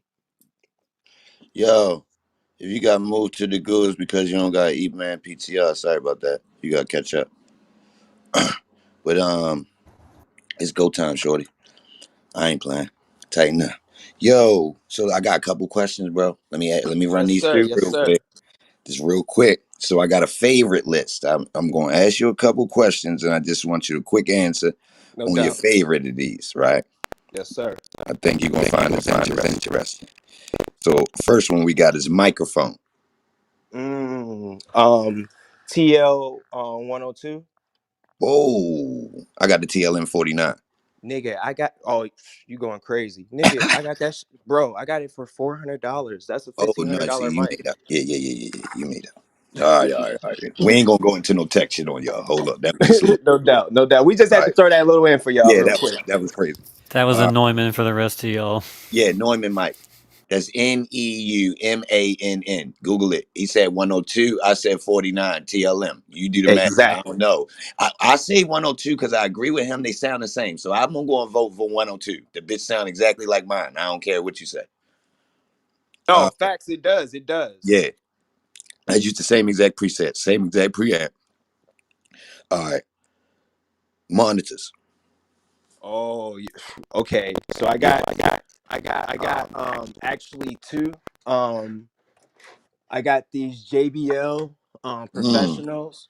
These JBLs, these are actually like, I swear to God, I have a graveyard of monitors under my fucking table with my Oh equipment shit! on. I thought that was crazy. Bro, KRKs, fucking Mackies, they all down here. But the only speakers that never blew out on me was these fucking JBLs and these limited edition blue KRKs that I got. So I got the I got some limited. JBLs. Yes, the JBLs are for the low, and then the KRKs are for the high. Hey, post Yo, that John skipping in the chat. This all is right, all. all right. I'm with it. That ain't me, but I'm with it. All right, I'm gonna keep the questions going. I got it. So, so look. Y'all check that shit out. It's called the Theory Board. That shit is crazy. Oh yeah, y'all heard Crazy, that right? was a super jewel. Nigga. They ain't that we ain't going. We ain't. Hold on though. We gonna keep going. Keep I keep heard it it. going, keep it going. Let's go. All right. So look. Hold on. Let me see what I got next. Oh, best preamp. Favorite preamp. Come on. You know I got to go with the essential, bro. Oh, what? An Avalon. Come on, man. All right. Avalon. All right. All right. So Facts. I was checking my own Facts. reference point. Yes, sir. All right. So you is vouching for a U87 mic though too. No, nigga, that's All right. nigga Say less. Mike. Say less. Mike All right. used it. I was just making sure. And MJ, come Stevie. I on, call it the bro. Stevie. I call it the Stevie. But yeah, No, facts. And he everybody. used it because of Stevie. Yes. See, look. See, yeah. All right. We on the same page. All right. Yes, Oh, sir. this one gonna fuck you up. Favorite VST. Uh oh. Uh oh. Mm. No, I'm hold. Let about me to change put that y'all question. on some shit No, right hold. now. I'm ready to get greasy. Y'all Hold. ready? Hold. Let me cheat real quick. Let me switch that question a little bit. Let me say it like this. If your favorite artist hit you and say they want a beat, what's the first VST you going to? Uh, Mike Dean has a VST for bass, and I use it. Ooh. I forgot the actual. You know what? I'm about to Google this Mm-hmm. name of it. Hold on one second. We Mike gotta know the name, Dean. Shorty. I know that name, Mike Dean too. That's my OG right there. That's my Gain Station 2. That's what it's called, and it's Ooh. made by Acoustic Audio. Ooh. And You went. Mike Dean, this is actual fucking plug-in, bro. Like his name's on it, etc. But I kid you not. So peep this. Kanye told no. This You is bring super you quick up, because I want to get you're a to the rest speaker. of these questions. These Um, people, EBAN Films. This is the man who runs this. Salute, Posted. Yo. Salute. My bad. Go ahead, bro. You good? yeah. So basically, they what do you call it? When I was young, I made this song called Haterville for GLC. GLC is one of Kanye's best friends, and he was supposed to be on that song too. He just decided not to be on it because he didn't want to take the shine away from GL. And Mm. so I sampled this song called Twisted Nerve. It was on Kill Bill. It's the whistling song, and Oh. I made this shit back in 2004, 2005, and so I made this beat on Reason too, and it was so fucking crazy because I what do you call it? I did that joint, and for the longest, Ye was like, "Yo, this nigga got the best bass I've ever sound," because I was distorting bass and had the bass hitting real hard before that became a strict industry standard. So Right. like, they was really like fucking with me because of that, because I was always trying to tone the bass to like a actual instrument, because when niggas used to do it in juke music, They was just having it to fill the low end that they was taking out of the sample, and they wasn't really doing it in like legitimate like music theory and like having the bass notes actually play to the music. But I started doing that shit and made it like rhythmic. And that nigga Ye was always like, yo, nigga, you got the coldest fucking bass I ever fucking heard, the coldest 808 I ever fucking heard. And so, Yo, hold up, hold up, hold yeah, up. yeah, yeah. Let me spin real quick. Hold Yeah, go on. ahead, You go ahead. said something earlier about the Jay-Z and Kanye album, right? So Yeah, that yeah. bass was you on that? Oh, no, no, no, no. So I'm about to tell you that's Mike Dean. So Oh shit. So Mike Dean, Like, Wow. Mike hold Dean on. being my big bro, Mike Dean being my big bro, he was even like inspired and influenced by me because I showed him how I made this bass distort with these amps on Logic, and he modified that like with his program too, because I Oh know yeah. like I was man, it's so crazy when the when the student gets to teach the teacher. And I'm Yeah, it's sitting funny here, how that work, ain't it? I got one of ain't my it? teachers in here. Yes, yes. It's And one so right over top of you. bro, it's that's crazy. And like I said, it's like Mike, he was just so humble in a space where he was looking like he wanted to learn it. So when he finally got made this fucking what do you call it, this VST, and I used it, my nigga, it's so good that I put it over all of my 808s that I had all those presets for with the amps already. So like Yeah. I can still use mine, but this fucking VST makes it even sound 10 times crazier. Now, what you think is different? What's added to it? Is it It's, any it's box? power. It's power. Like mine's a be there, but this shit will like boom. So this one cut through and take its own lane. Yes, All facts. right, say by itself. No, no, it's automatically cutting through like that. Bruh, you don't even have to put no other like fucking like filters or anything on the base. Like you literally use this one. So you That's could it. use this as a foundation for the mix. You could mix around this Exactly. bass. Oh shit! Exactly. Oh shit! And everybody You is called gain. It's called gain station. Uh oh. sounds like you should check out Unfiltered Audio has a Uh plugin oh. called Basement. It's Oh. Bass Mint. It Okay. pretty much lets you do that to just about any bass that you run through it. But check See. Mm. that out. Uh Unfiltered oh. Audio No, I Basement. most definitely want to check that out because the last time somebody had told me about a bass program, it was super fucking trash. It was called what's it called? My little bro Vic Mensa was put me on. It's called 808 Warfare. Yeah, that shit is not good. I That was sounded like, a little bit. They went too hand with the name. Like nigga, they it's claiming called too much with 808 the name. Warfare. I'm like, y'all Yeah. tweaking. No, but look. Hey, Mano, he one of us right there. That's my teacher that just said that. So No, facts, I bro. ain't gonna lie. He That's been cooking up in here. yeah. Respect to you, family. That me might want to check that motherfucker out. That bitch might be a nice tool. I ain't gonna lie. Him Yes, and look, the indeed. dude scoring right here, they fuck with all that sound design. So when they get to talk about some plugins, they know exactly the type of shit you talking about. So yeah. Facts, facts. But look, let's keep it moving though. I got another Yes, one. sir. Yes, sir. That was a jewel though. He if for all anybody that's a producer or you thought you wanted to be one, the shit he just said, if you start with that, you just started so far ahead than the other average people. I ain't gonna lie, that's some crazy shit. But all right, we going to a different lane right now. I don't know how I got right here, but we jumping to favorite sneakers. Favorite sneakers of all time probably got to be Air Jordan 1, and Mm. also because I'm one of the reasons why that shoe became trending again. I mean, Michael Jordan is the reason it Yeah, is what yeah, it yeah. is, but I made that shit trend. What year you was flexing them, bro? So What? check this out. Yeah.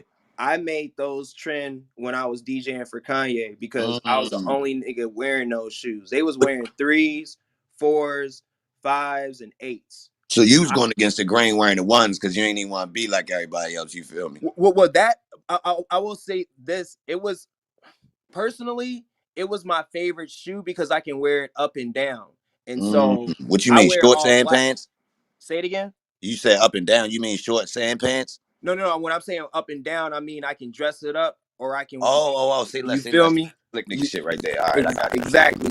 So like it's interesting because I kid you not, like I explained to Kanye one day. I was like, "Yo, man, this is my favorite fucking shoe." Like I was wearing them religiously every day, and he hit his stylist Rennie up, and he was like he told her to hit Flight Club and buy all of them that they had, and yet and he was wearing them, and like we all was like Don Virgil wearing them, like it's all became our like And niggas then the hype was beast wearing culture, other shoes, but it became uniform, and and then then the Jay hype beast started culture rocking jock his y'all. too. Yeah, but see, Jay just pulled his out because he was like, oh nigga, I got ones too. Yeah, he got hope. Yeah, he got But Dominican. Yeah. then, but then it was crazy because it became their uniform for the actual tour, and then What tour is this, bro? Watch the Throne. Oh, Hey, Post, can I ho, ask ho, him that? ho. How much does that line up with the popularity in the sneaker culture? Can someone tell me what year that is? And can you tell me if that's the year that the prices would start going up on the ones and they start reproducing them more? Because it seemed like that's lining up right around the I time when niggas mean, start I rocking the mean, bitches. look at how easy it was for Travis Scott to do what he did with SBs. Mm. So y'all gotta like people that don't know me from a can of paint, believe me on that alone. Like, and I got pictures from Oh, motherfucking 2008, me you see wearing how fucking heavy you said? dreads, my I nigga, got going pictures. crazy. Hey, Mano. What's good, fam? Earlier I asked you a question. You ain't hear me. I said, Oh, I'm sorry. What was it? I said, I know you got some exclusive off whites. Oh yeah, Oh, yeah, bro, yeah. nigga. So listen to me, bro. It's so bittersweet, my I nigga. don't even want to hear this shit. No, y'all gotta hear this, bro. You gotta hear this shit. Wait, man, no, 2017. before you go forward, man, I No, just go wanted ahead. to Go say ahead. the Air Jordans came out in 1985. The number ones, they used to be $65. Exactly. They was $65. You That's ain't it. getting nothing for 65 right now. Fuck you mean? Them bitches. Yeah, exactly. You ain't getting nothing I like that wish a for nigga had 65. that pair that actually cost 65. That don't look like the ones we get now. Them all That's some 65. facts. That not that leather. Facts. So peep this. Peep this posted, my nigga. So 2017, I was supposed to go to the Grammys again, and I think it got moved to New York. That was that time it was going to be in New York, and I hit Virgil. I literally said this to him verbatim. I was like, "Nigga, you know, he just designed the 10, and I seen them ones, and I was like, nigga, I'm not asking you for anything else, but you know what I did with these Jordan ones, nigga. I deserve this shit. Please, brother, I need that. I need these for the Grammys. I'm gonna wear these for the Grammys. My nigga, he sent me them, bro. The ones that I'm talking about in particular, they're the Chicago Jordan off-white Jordan ones. Those are the most expensive ones. And um it's so fucking crazy because I was I was I kept forgetting to ask him to sign the shoes for me to put my name on them, Air Mano. Mm, I mm. kept forgetting, bro. I kept forgetting. This is my friend. I see him all the time. I'm like, I'm not even thinking anything about I it. would have got him to do it raw with the Bro, shark. listen. Exactly. So listen, motherfucking Oreo, Chance's DJ, we were somewhere and he was signing his form or whatever. And then he saw me look at him. He's like, nigga, don't even think about it. I was like, whatever, nigga. I'm like, nigga, that's my friend. He can do that for me whenever he wants to. Like just off the strength that I just had to let my little bro know, like, nigga, ain't nobody trying to copy you. Like, I have that privilege. So, Yeah. anyways, fucking fast forward, all of that shit happened when niggas was with trying to fucking um make fun of my bro and like shit on him when all this two Virgil shit was happening and what have you. And a lot of people, they they they turned their backs on fucking Virgil, man. A lot of people that actually knew him too. And then like just people in general, like Virgil had to have a superstar place even with me as a friend. Like he has to service the world, so he can't even just like be the friend that I would need him to be to me. But the fact that anytime I asked him to do something for me, he came through. He got me those, like I said, he got me those shoes. But then I forgot to ask him to sign them. I kid you not. Anytime that motherfuckers was talking shit about my bro, I was going in on motherfucking niggas online. And some people be trying to make it seem like, oh, none of that shit matters. People don't give a fuck about that shit. It's all trivial. People truly appreciate legitimacy. And Virgil appreciated any time that I validated his legitimacy because Virgil understands and knows that I'm valid. So he was appreciative of me taking the time out of my day to show how valid he is. Bro, I kid you not. This nigga fucking sent, like, we was talking about some shit and he was like, yo, what's your latest address? This is 2 weeks before he passes. And he was like, I'm gonna send you something. I'm thinking this nigga about to send me the Louis Vuitton Air Force Ones. I was like, Oh, oh nigga, yes, let's go. Nigga, EBAN. he sends me the Jordan 2s. And I was so Oh, fucking happy. I was so happy. Like I didn't even look at it like, these ain't the Force Ones because I was so happy he signed the front of the box. And oh, I was just geeked that he signed the box. man. And on the outside of the shoe, there was nothing. And so I wasn't even paying it no fucking attention. I turned the shoe around in the inside and it said Mano. And nigga, I cried. I fucking cried, bro. I fucking cried. Yeah, that make And me cry. and Hey, hey, I wore those to his memorial, and I have them sitting on my shelf, like on some fucking what do you call it, some um uh, museum fucking shit. Like I probably won't wear them again because the cushioning inside of them makes them a size too small. So if y'all see me wearing them motherfuckers, I'm really trying to stunt because they are like a size and a half too small. He answered hey, my question. big bro. Hey, listen, right? Hey, yo, since we talking about sneakers, right? Hey, yo, is the canary ones, or them falls, the black falls, like you know how they did the women's sale joints? Are they ever gonna come out or Oh no? shit. Yo, the Canaries, man, I've been waiting for them bitches for so long, bro. Oh my god, man? You gonna have to ask Nike, just like me.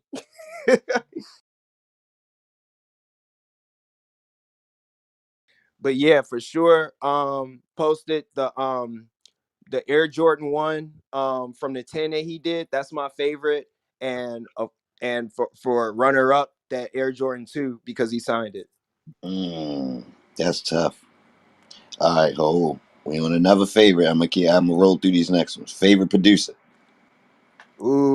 Yeah, Ooh, buddy. of all time. Mm, I hate to do you like that because you're a producer, but I got you, bro. I got you. Can I I'll give you can three. I I say give you three. two? I give you three, and you ain't Okay, got it. three, Ain't got to three. be no one. Perfect. Ain't got to be no Yes. number In one. no order. No order. Yeah, I know Okay. how to go.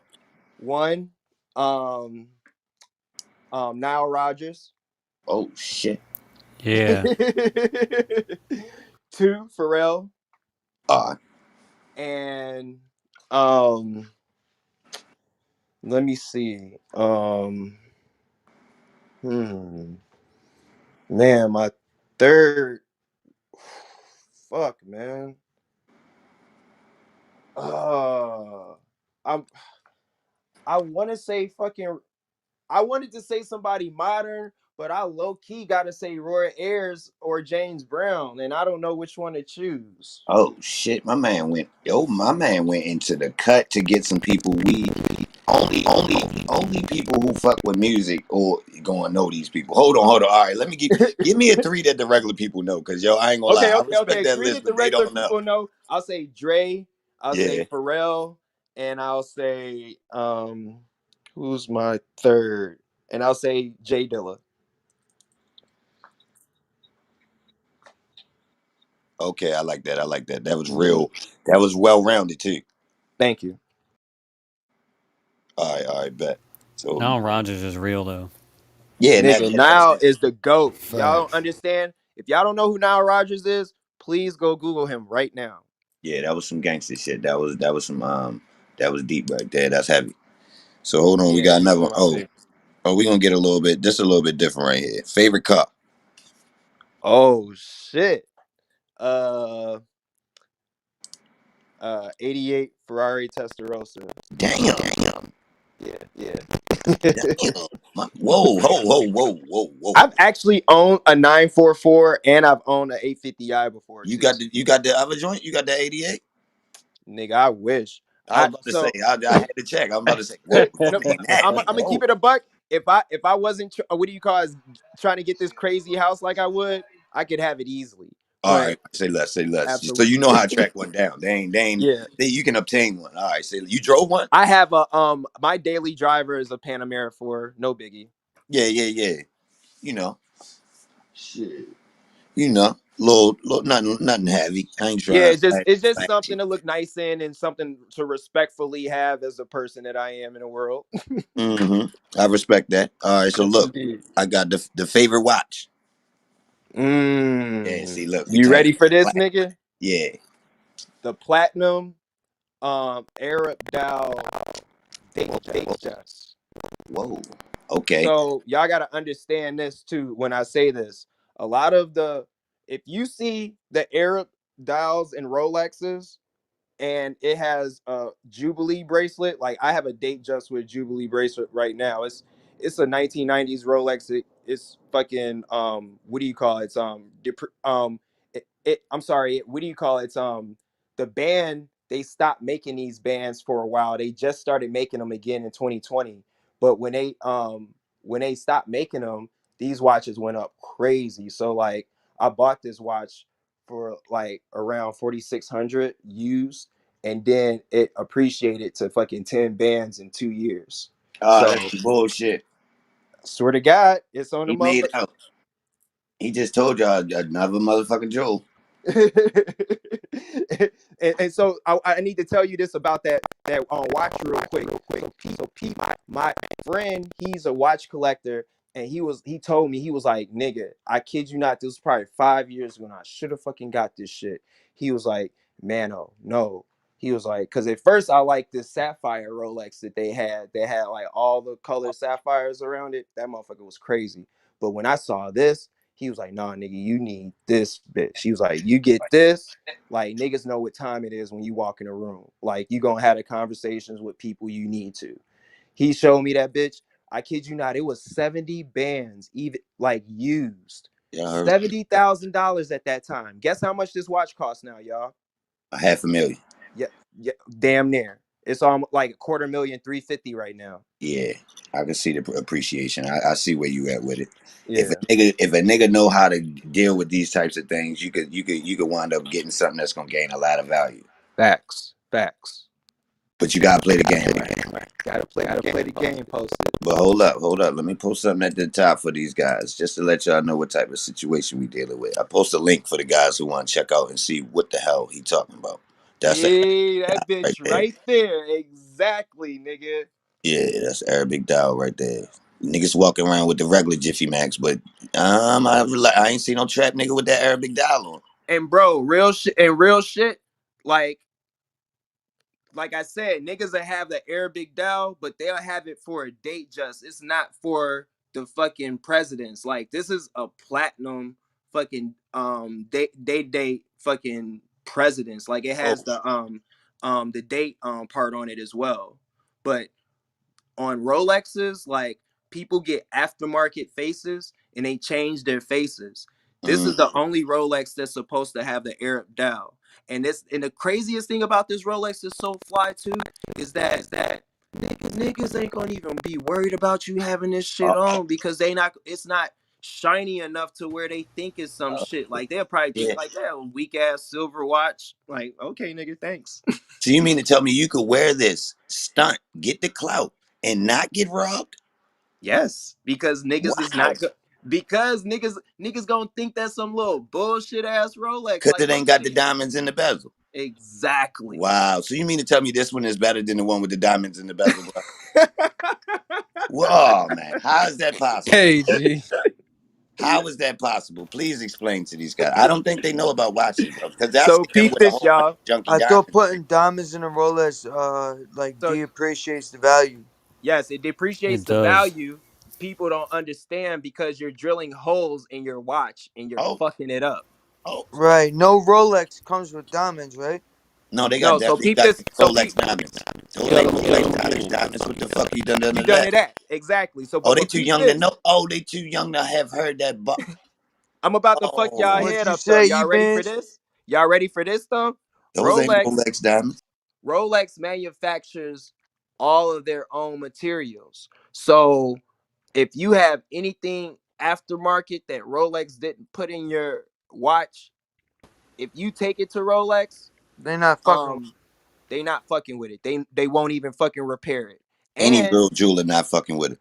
exactly, and you got to understand this too. Like I said, all materials are made by Rolex. Rolex has their own diamond mines. So Whoa, if you gonna get a motherfucking Rolex, it's gonna have Rolex diamonds in it, manufactured by Rolex. Rolex actually has a bust down, those but ain't Rolex Them diamonds. ain't what the Rolex fuck you diamonds. done The to fuck What that? the you done fuck to you done to that? that? But and that's why Jay says that shit because you know when you purchase a Rolex that they manufactured those diamonds for you.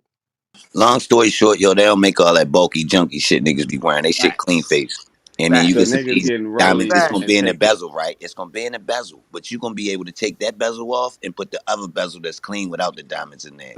But Facts. see, niggas be getting all this clunky, clanky shit with the cheap diamonds, make that bitch only worth like 6,000. You feel me? Posted. I'm plain Jane out here with a date just. I Yeah, could have got a fucking what do you call it? A gold presidents. Like I could get that shit at any fucking time. yeah. You But could have blasted it with all of the ice and water on it. even that. But I'm gonna keep it a buck. If I was going, no, I'm not saying if because I'm still getting one. I'm just not being irresponsible because I'll be Right, I'll be I'll be irresponsible in a place. But the fact that I'm responsible, I can't be irresponsible. But I be still telling myself that I don't be needing to spend money on material shit. But nigga gotta live. right. That's a I'll fact. also throw Nah, one more caveat on top of that watch talk for real though. People don't Facts. realize that if you took all the platinum out of the planets that's been mined since the beginning of time and put it in one place, it would all fit into an average sized living room. Diamonds comparatively are a damn. dime a dozen. So Mm, think about taking a solid platinum band and drilling tell a them. bunch of that metal out of it to put a bunch of little clouded diamonds in there that aren't really intrinsically worth anything. Whoa, No, man, that's a whoa. slick Gig. Tell watch. them. Tell them. Keep it clean, keep it clean. Yo, That's hold the on, hold on, yo. Let Tell me them. ask you Gig. a question. You So heard you him. mean to You tell heard him. me, You heard him. you mean to tell me a nigga get a platinum metal watch and this bitch is scarce, and he take it to this little binky little jeweler, right, and let this man drill some of this platinum out of there? What did he do with that extra platinum he drilled out of there, my guy? You said he it right retired with there, it. posted. He He motherfucking retired with it. melted it down and facts, made a bro. Shit, fucking new right. dig. So they getting their guts busted. Literally. Pretty Literally. And much. that's it. But and then peep this posted. These fucking weak ass fucking because I deal with one jeweler that's on one jeweler only and it's in Chicago, mom and pop shop, been around for fucking 25 plus years. They literally make trunk jewelry. Like I wanted somebody to make trunk jewelry for me. If y'all don't understand what trunk jewelry, that's like action figure big. Like I didn't want no little shit. I wanted all my shit to be big as fuck. And it's not a lot of people that still do this goldsmith work. But I kid you not, bro. Like I always thought about that, man. Posted, you said it right there. I'm like, these niggas literally would get they shit shaven down and they won't even ask for their fucking precious fucking materials back. It's like, nigga, you got a whole bunch of gold or diamond. I mean, what do you call it? Gold or rhodium or platinum, Mm, whatever fuck taken off of that shit, and yeah, they where just that get to weight keep at? it. We could wedge this. We could weigh this before we drop it off. Before you put the diamonds in, let me come back and weigh it. I'm gonna know exactly how much you done shaved out to make them holes. Don't Facts. play with me. I play a little percentage with you because you want to keep a little. I play fair. Don't steal. I'm gonna be back with that scale, you little motherfucker. And take the scrap metals with you. And y'all watch out for that rhodium too, because they putting rhodium over fucking shit and making it seem Whoa, like it's white gold. It's rhodium. whoa. Avodium. And Yeah, I that That's noticed morcellite. that. They I great. faking noticed y'all that. out with that morcellite Oh too. no, niggas know about that. Oh yeah. Niggas be copping that on purpose. They know So they get. no, they do. Peep this. It's super crazy. So y'all know the Nas album that Kanye produced? Hello? Yeah, yeah, hell Yeah, yeah, yeah. hell yeah. So the Nas album that Kanye produced, what's the fucking I gotta find out what's the name of this song real quick. Hold on, I gotta go back upstairs. So I have this album. I bought it specifically because Kanye had sampled my voice on it when I was on IG. I was stunting with my You just stunned it. I literally bought a moissanite and diamond tester, and I said I was like on my story I was like, y'all niggas better not be playing around with that gaze no more. Got that thing for your ass. And that was so funny. I don't even think they knew what I was talking about, but it just sounded so cool. And they put it before this fucking Nas song. And I was like, holy fucking shit. I'm on a Nas album for talking cool, not even for making music, just talking cool and being me. Funny how that worked. Hey, yo, Right? shout out to all the people, yo, that's gonna take some of these quotes from this motherfucker right here. We be Shout dropping out shit. to them. Facts. Shit gonna be on some album skits and shit. All No, right, there's facts. some No, real shit, facts. man. Oh, shout Yo, out. I appreciate all y'all ears today, man. This is really dope, man. I really like to share information to legitimate people willing to listen. But yeah, the song is called White Label. Yeah. If y'all Yeah, can go on Apple Music right now, listen to this song called White Label. At the beginning of it, that's me talking shit. yeah. Hey, yo, shout out to you, homie. You know what I'm saying? For taking the time to chill out with us, you heard? Appreciate y'all. Thank you. Thank you. No doubt. Appreciate that. Hell yeah. So look, I got two little things you can answer real fast. No Favorite doubt. clothing brand and favorite website. Mm. Fa- Favorite clothing brand? I would have right now, and I'm only gonna say right now because I didn't fuck with these niggas before, but now I fuck with them super hard. I'm gonna say Prada is my favorite brand, and favorite website is Xvid. I mean, I'm just kidding. Uh, I just tried to make a joke, y'all niggas. Now you're being straight. We're with you. Just yes, X no. um, hmm, Whoa. I would say eBay. eBay. eBay's my favorite. What do you call That's it? the honest answer. I like that. Yeah. Yeah, I I would say like that. eBay because I be looking for like art and shit on eBay too. Oh, whoa, whoa. What's your favorite artist? Um, my favorite 80s artist Whoa, is this my man dude. got genres. My favorite 80s artist is this dude named Patrick Nagel. He made all of these like women like they he made them look white Mm, and like he made like their eyes like real slanty. A lot of people would notice some of the characters from like I have Asian nail seen that. shops.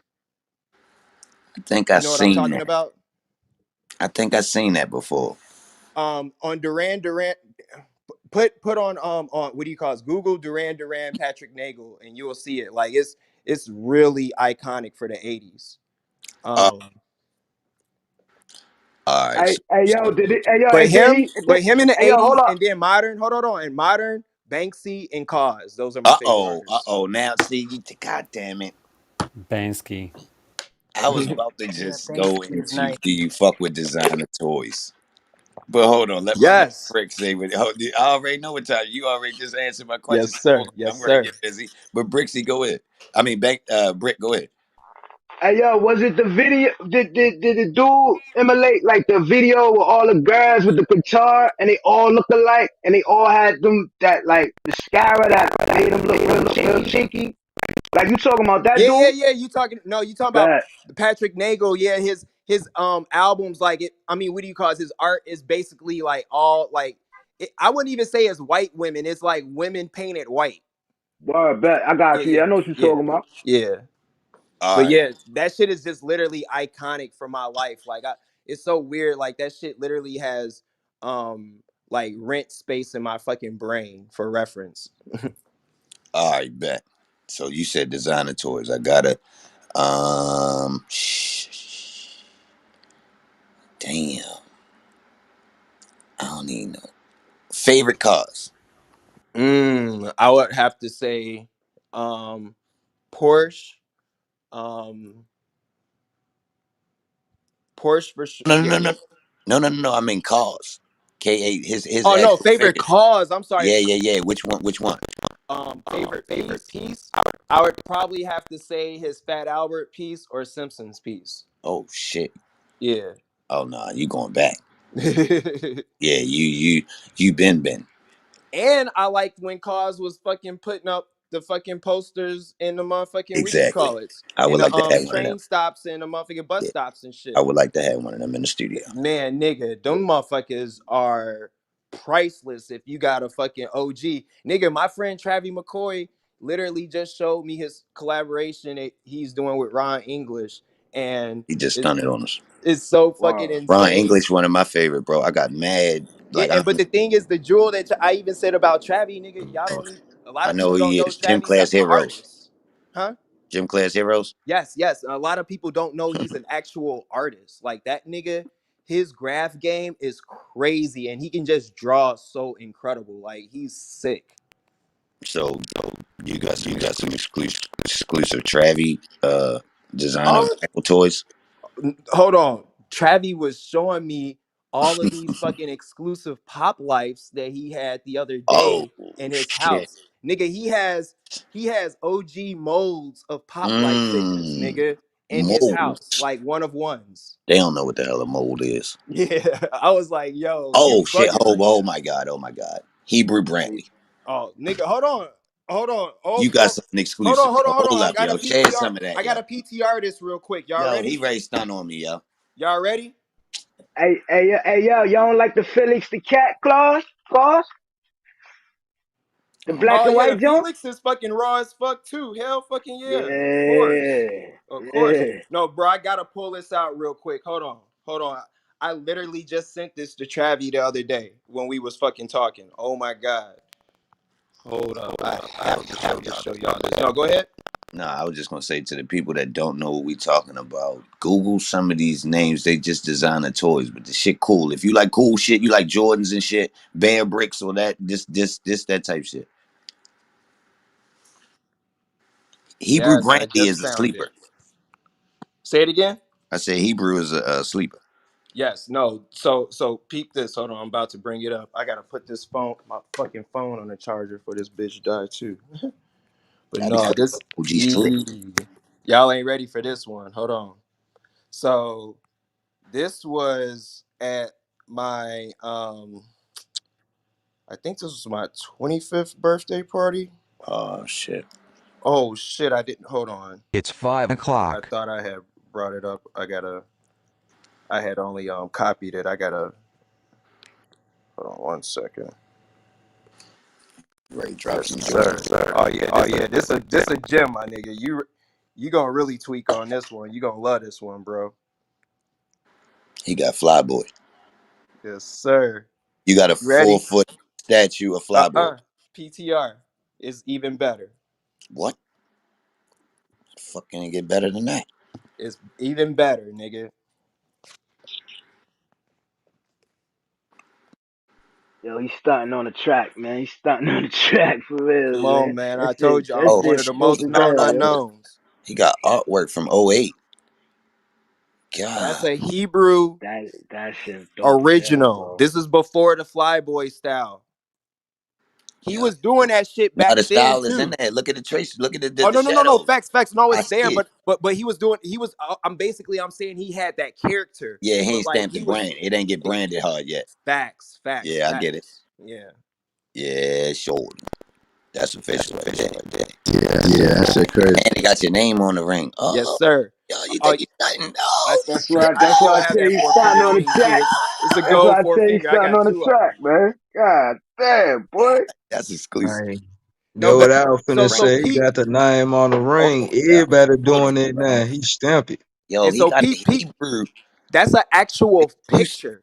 That's an actual for real picture that he took. And so He my drew nigga, over it. cool kids was performing. This is my 25th birthday. It was at this club in Chicago called Funky Buddha Lounge. Cool kids are performing, and he's doing what do you call it? Live art painting this in the back. He literally did this at my birthday party live and drunk. Damn, bro, that's hard. That make it even harder. And you Ain't got that video crazy? My footage. nigga You was got drunk video as footage hell of him doing painting. it. Yo, where's the footage of him doing it? No, bro, that's what I'm saying. It's like oh man, facts. Like I You have ain't even got the footage. no, but peep, I don't know where it is, but I Oh, it's have out. footage. Yeah, I have footage from some of my old birthday parties in Chicago. Like it's crazy. I even posted about Virgil not too long ago, and he had this tweet that he said about my party. He said, "Man, DJ Mano birthday is like New Year's Eve in April." I'm Mm. talking about I'm talking about street celebs in NYC that are flying in crazy. And that was 2009. Mm. Man. Oh man, no. So you all in that documentary, huh? The Genius. Possibly, I who knows. I mean, they haven't given me any papers to sign to clear my presence, but yeah, I'll be around, bro. Like I'm, Yeah.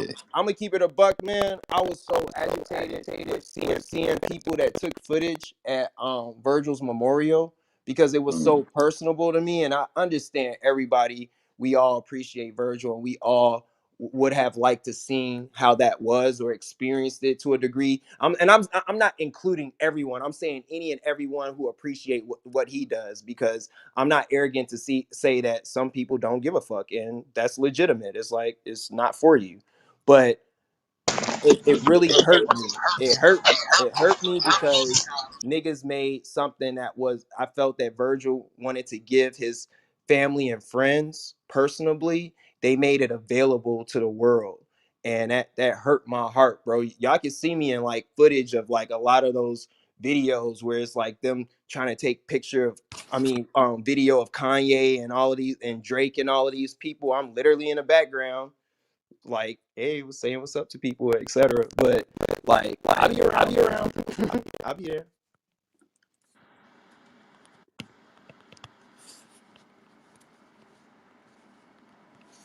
Oh, so hold on. I know a couple of the ladies want to ask you a couple questions, probably because Yes, probably sir. waiting patiently. I Y'all appreciate go that, ahead and ladies. shoot. All of the mods, the female mods, y'all go ahead and shoot, and then we'll let the men mods go ahead and shoot a couple questions and let it spread around. I'ma chill.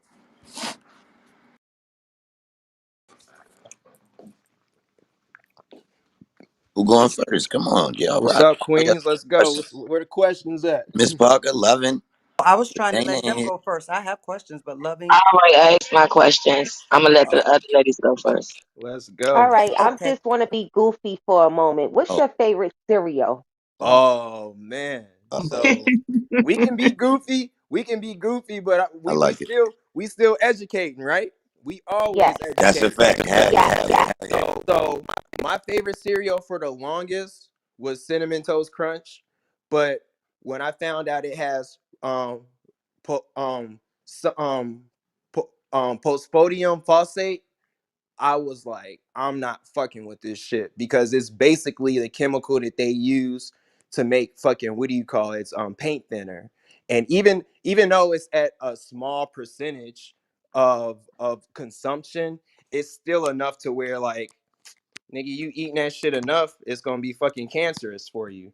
So for the most part, anything that I can get from um Whole Foods or from fucking what do you call it, Trader Joe's. Those puffins from Trader Joe's, I fuck with those. And they got like this fucking almond fucking cereal. It's like a almond fucking granola cereal from Trader Joe's. That shit off the fucking chain. So good, so good. That's what's up. But yeah, Can I y'all ask it? watch them Sorry. cereals, man. Look for that shit. It's called trisodium phosphate. Yeah, he just But dropped just to it. let you know, a lot of General Mills cereal have that same All ingredient. of it. So All of yes, it does. yes, Whoa, it does. Literally. Lucky they, Charms is pretty much just that. whoa, they getting heavy. For real. They getting heavy. I like Lucky Charms. Stop playing. No, I love all of that shit. Post it. Like, don't It get ain't it right though. twisted, bro. Yeah, As it ain't much right. as this shit that be bogus for us, like I Yeah, be looking at it sometimes like, oh yeah. damn, Gonna I want calcify that. your pineal gland. There- Come on, let's Come keep it. on, bruh. So Come Legit. on, Mano, bruh.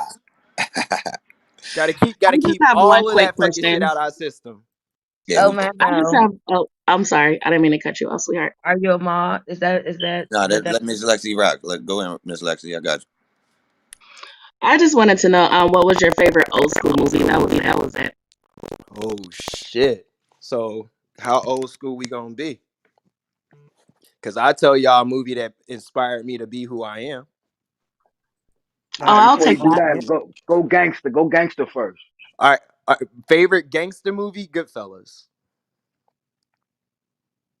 Oh, Definitely. I like. okay, okay. All right, now favorite horror movie, Halloween, the first one ever. Is one of the greatest movies of all time. But it's a tie. Halloween and Candyman.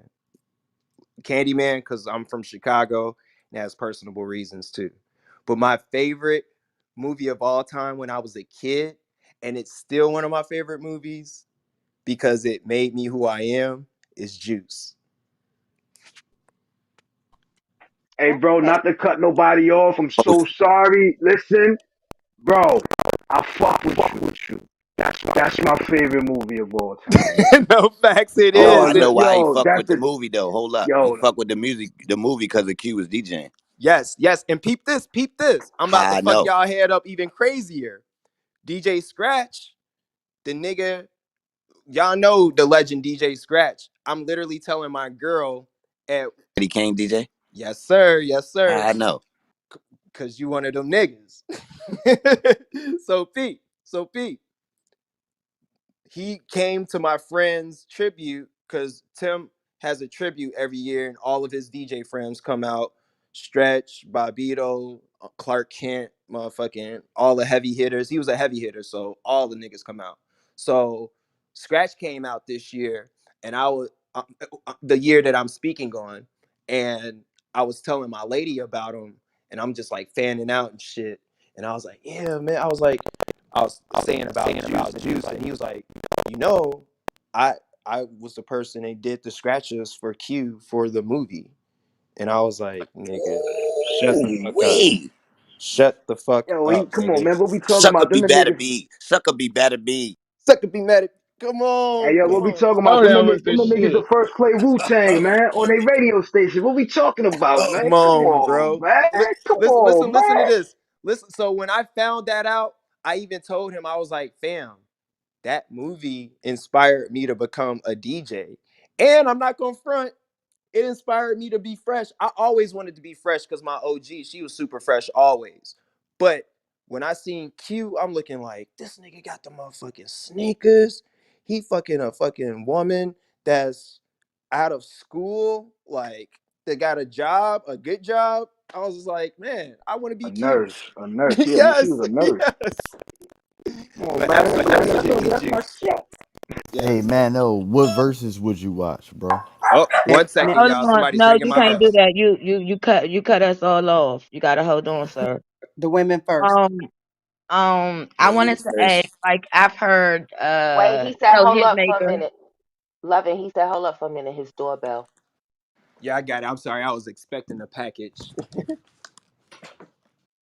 Package landed. Go ahead, loving. I'll go after you. Quiet. Hitmaker, I love that name. But when I just read that you was the $1 million producer, like when did they start calling you that? Cause like that's an incredible name. So peep this. No, when I came out, um, like probably around 20, like when I was doing remixes, I was doing remixes around 21, 22 years old. I came out around there. I was doing a lot of Baltimore remixes. And a lot of people in Chicago was mad at me because I wasn't doing no juke shit too. And I'm looking like, well, Baltimore is at a more subtle pitch. It's not as fast as juke music. So I thought it would be easier for motherfuckers to digest. And the hipsters had got onto it and shit. So they really blew me up. Like that was the super fucking place of it.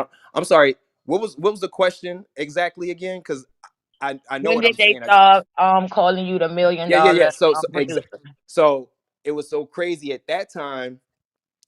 I saw a rap, and I really was just looking at a lot of this like the similarities in wrestling, And I was like, man, this What? shit. I was like, this shit is just wrestling all over Did again. he just say that? Big oil, big oil, big oil. So I told myself, I was like, man, I'm instead of $1 million man, I'm gonna be $1 million Mano. And that's basically like the $1 million hand, because mano means hand in Spanish.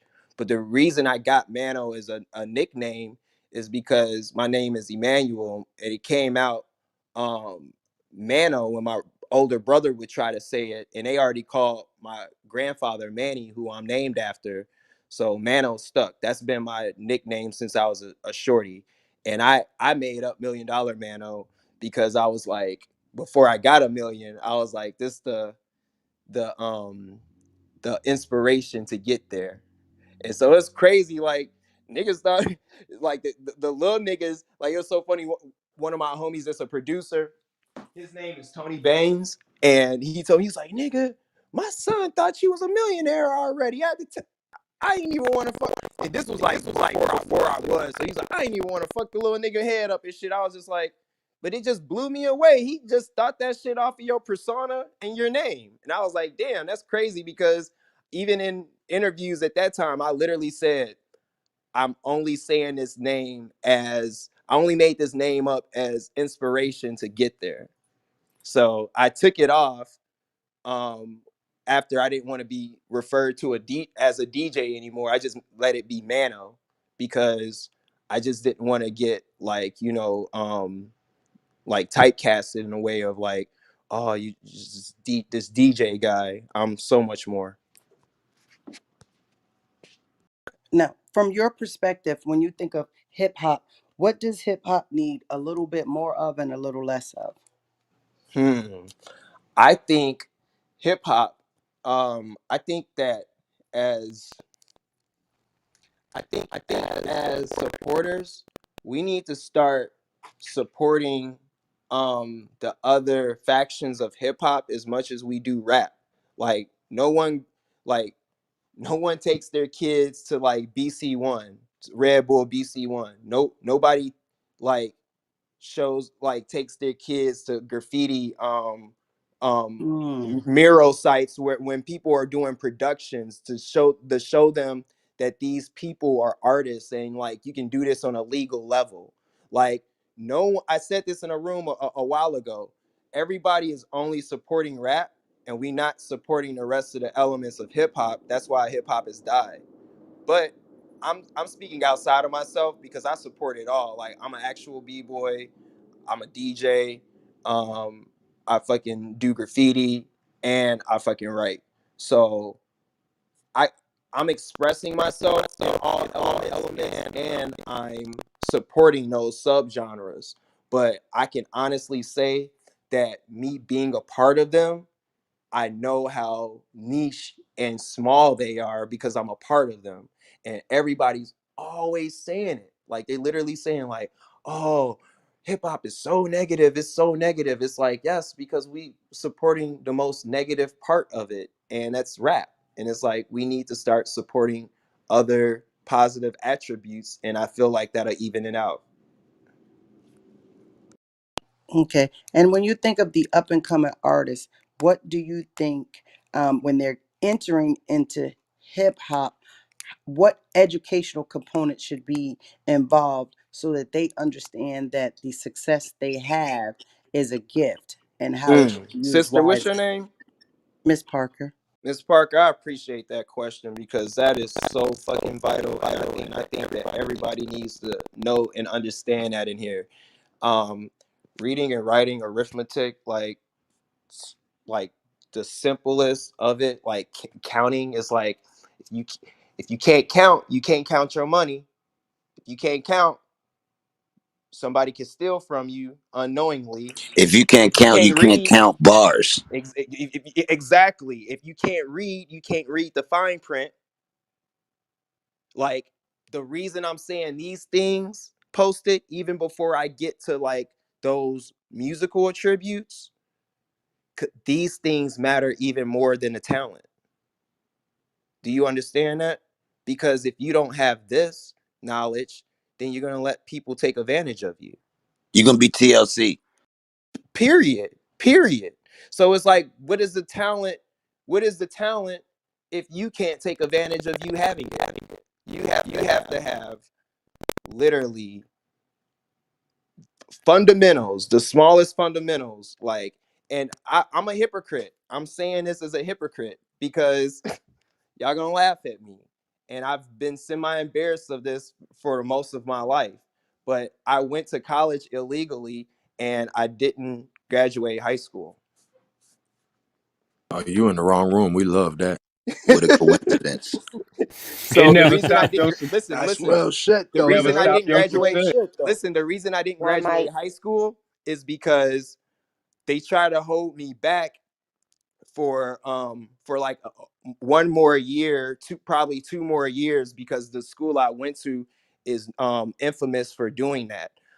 They'll hold a kid there till they're 20 years old if they can, and they were literally getting like 20 bands um a student of enrollment, and that's why they was trying to keep their ass in for the longest. Like, my fucking guidance counselor didn't give a fuck about me, like, truly didn't. And my OG, she was so upset that I didn't walk down the aisle, and that hurt me.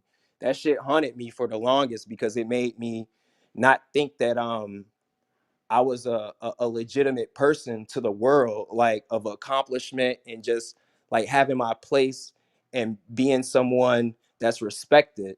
And um, you know, it's crazy because the interesting part to that is, like I said, I went to college illegally. Like, I made a fake doctorate for school, for high school, and I was able to be a PA, teacher's assistant for this course, and posted. Guess what? The course was teaching Oh shit. reason. You went to school? Oh So I shit. went to Columbia and they paid me to teach reason for Oh 6 months. And I oh. had a fake what do you call it? High school diploma, and they never found out. And I just stopped Allegedly. going. I stopped going because another artist that I was making art with, I literally did his whole art. Like, I helped him put together his whole art exhibit, and he was doing a tour in Tokyo and Singapore, and he wanted me to come with him because I put it together with him and I did some of the art in it. And it was like, continue to appease my parents, because I was supposed to be going to Prairie State to get my fucking, what do you call it, um my high school diploma, but then I ended up transferring to fucking Columbia and actually going to college, and I didn't even finish the shit that I was supposed to actually get my high school diploma. So I'm looking like, man, I'm literally leading a like fake life. Like, I'm looking like I'm just gonna be here appeasing my parents until these niggas find out that this shit not real. And I was like, keep doing this or go to fucking Japan and Singapore. Y'all know what I did. Hmm. Have you Well, ever that produced kills. something or helped someone and you didn't get your credit for it? um, you know, I've had times where niggas tried to do things to not give me my credit, and it actually wasn't them. It was more so the business workings of the people around them. Are you guys familiar with the song by Kanye West called "Lost in the World"? It was on supposedly one of the greatest albums of the decade, My Beautiful Dark Twisted Fantasy. Oh, okay. I produced that song. So y'all can listen to that song on My Beautiful Dark Twisted Fantasy, and you can listen to the Good Fridays version of it. The Good Fridays version of it was before I touched it. The version that's on the album is because I touched it. I made that when I was even on tour with Travi. We was in Germany, Kanye randomly hit me up and told me it was this song. He was like, "Yeah, it's got like this Baltimore club type feel, like the shit you be doing. I need you to channel in on that shit. I need you to tune in on that shit." I fucking put like this Lynn Collins sample in it, a whole bunch of fucking shit. Fucking did drums on it, fucking restructured I the bet. whole fucking song. Nigga, he was like all cap. I'm like, "Oh my god, this is so amazing. You finally made this what it is. Oh my god, thank you so much, Mano." And I was super happy about it. I was like, yes, I'm finally gonna get a Kanye West production. I'm finally gonna do something for Ye. And then these niggas only put me as additional production. They didn't make me co-produce. And then when they first put it out, it wasn't because of him neither. All this came because of business practices. First off, when I did everything, it was literally like a couple of weeks before the album came out. So the credit list was turned in, all of that shit. And so I had to wait till the next wave of albums came for them to put my production credit in it.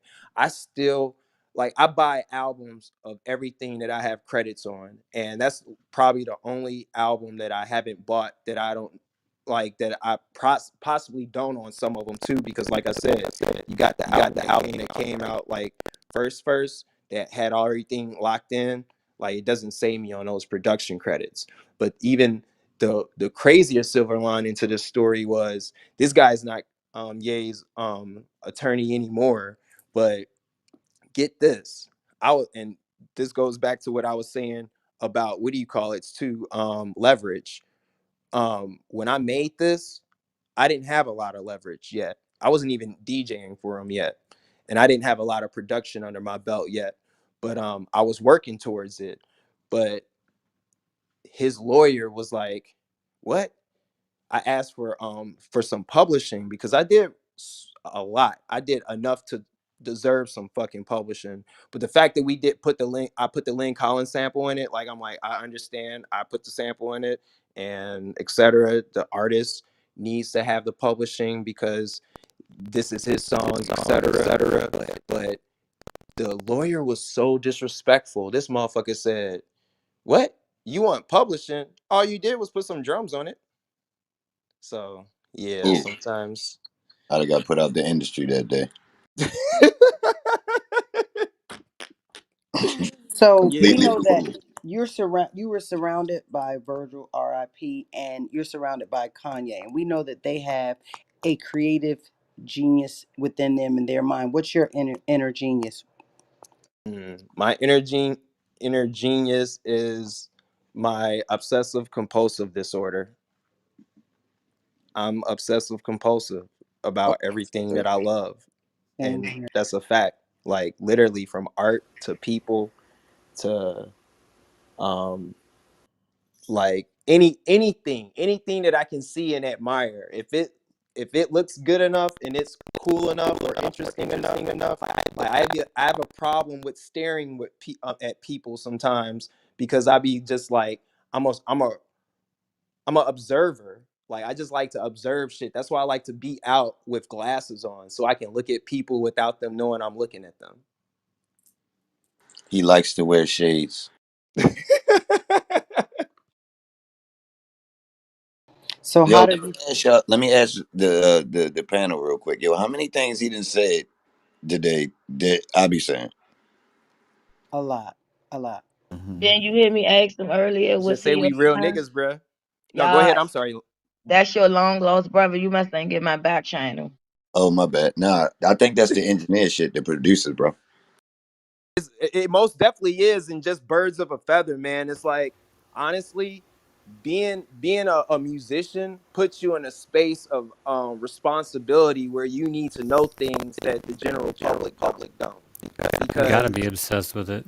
no, you have to, Hmm. because it's like the general public don't have no fucking time for it. And so you have to make yourself in a legitimacy beyond fandom. Like, I'm not a fan, I'm a purist. And so the thing that makes me a purist is the fact that I'm a fan that actually is an active member in making shit happen also. Because we all fans of this shit. But when I'm saying I'm not just a fan, I'm saying that I'm a producer of things as well. Like there are so much arrogant fans that be trying to check people who are actually producers. And I don't mean music producers, I mean producers of things, of content. Like it's like you can't try to check motherfuckers because you think the person that produces on your part is producing the best. It's like it's a lot of people doing shit, and sometimes I tell people all the time, I'm like, don't try to make me feel bad for you not knowing who I am. You feel bad for not knowing who I am, because the people I'm around, you should know who I am, and that just shows that you're not paying enough attention. And that's that's not a negative or a positive thing. That's just a real thing. And I be just having, like, I promise you, sometimes when certain people come out and they be under my nose, I'll be looking like, damn, how did I miss them? I must have been not paying attention. Like, I need to sharpen up.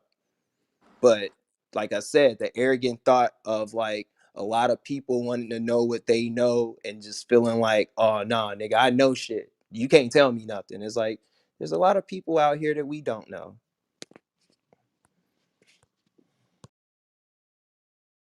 I got a question for you, big dog. Yo, Been yo. been in the game for a minute, man. Who do you like to kick it with in the industry when you out having a good time? Who you like to hang out with?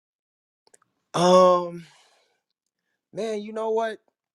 It's That's kind of hard to say because um most things are industry, and it's like I don't like, ever since the pandemic happened, like I don't do shit. I don't kick it. Like I was quarantined before quarantine was an actual thing. And Oh shit. and I'm like, Said the same thing. no, facts is like I be really seeing how people be like tweaking about like having a beat of themselves and stuff.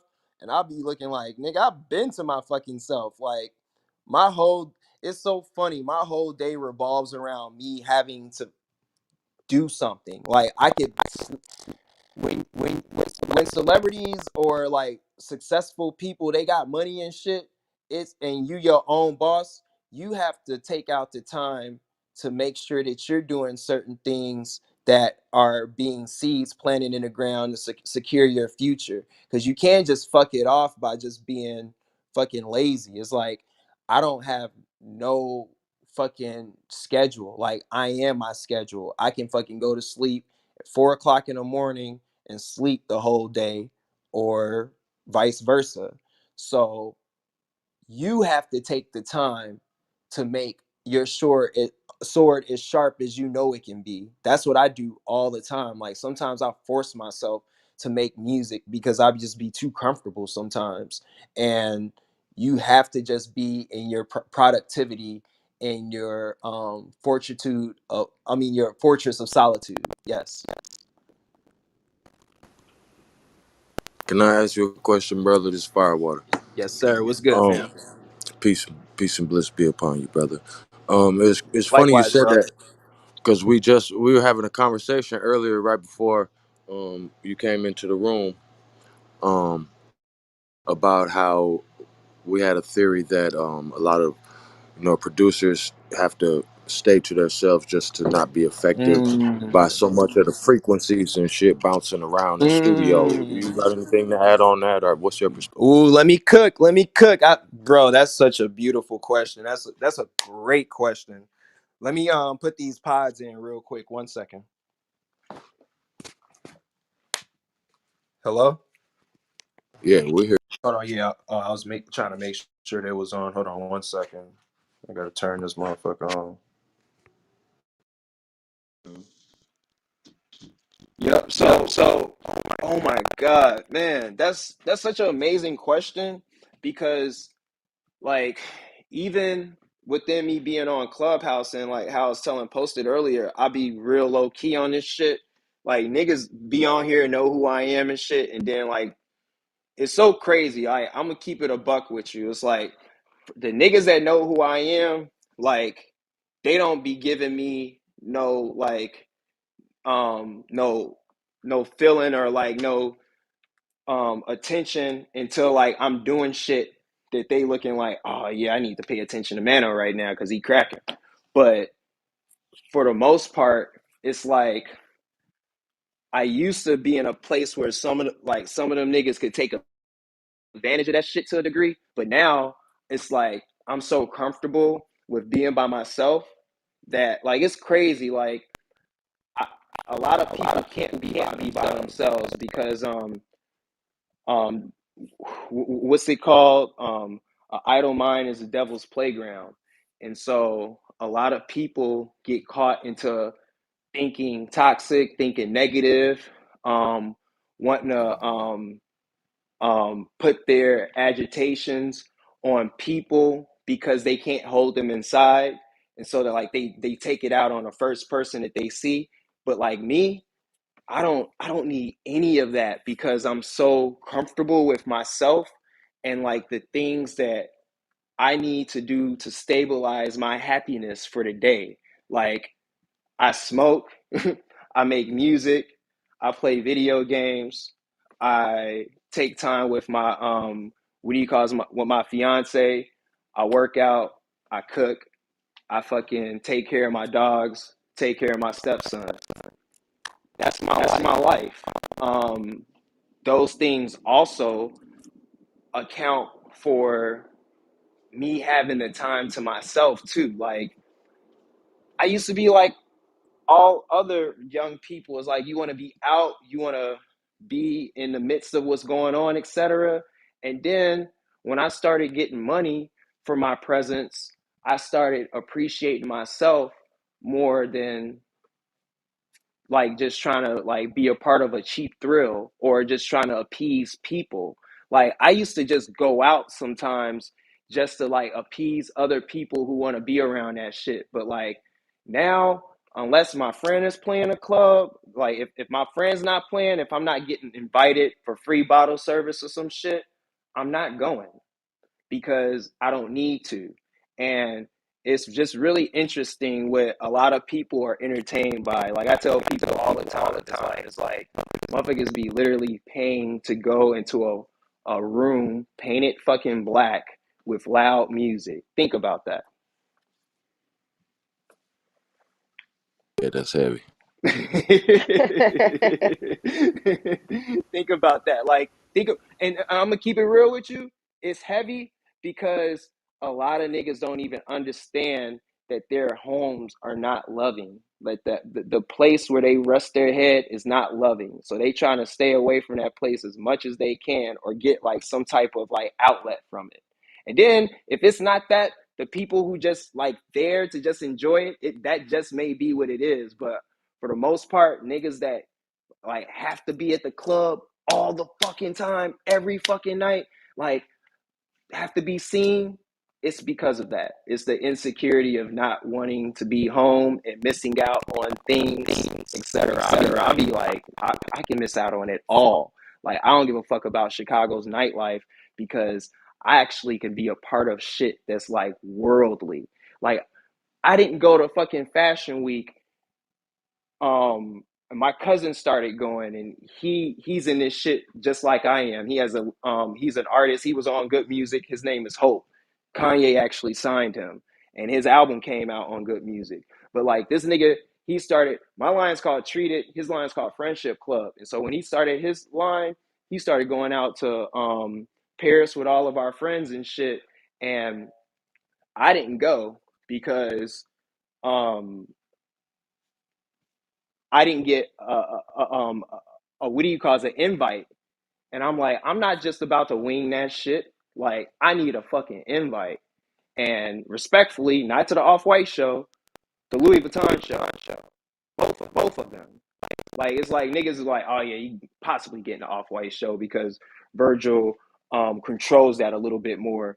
Louis Vuitton is like the bigger level. I'm like, my nigga, not only do I be in this shit, but I buy this shit and I don't be asking my friend to discount me. There ain't no fucking Louis discount.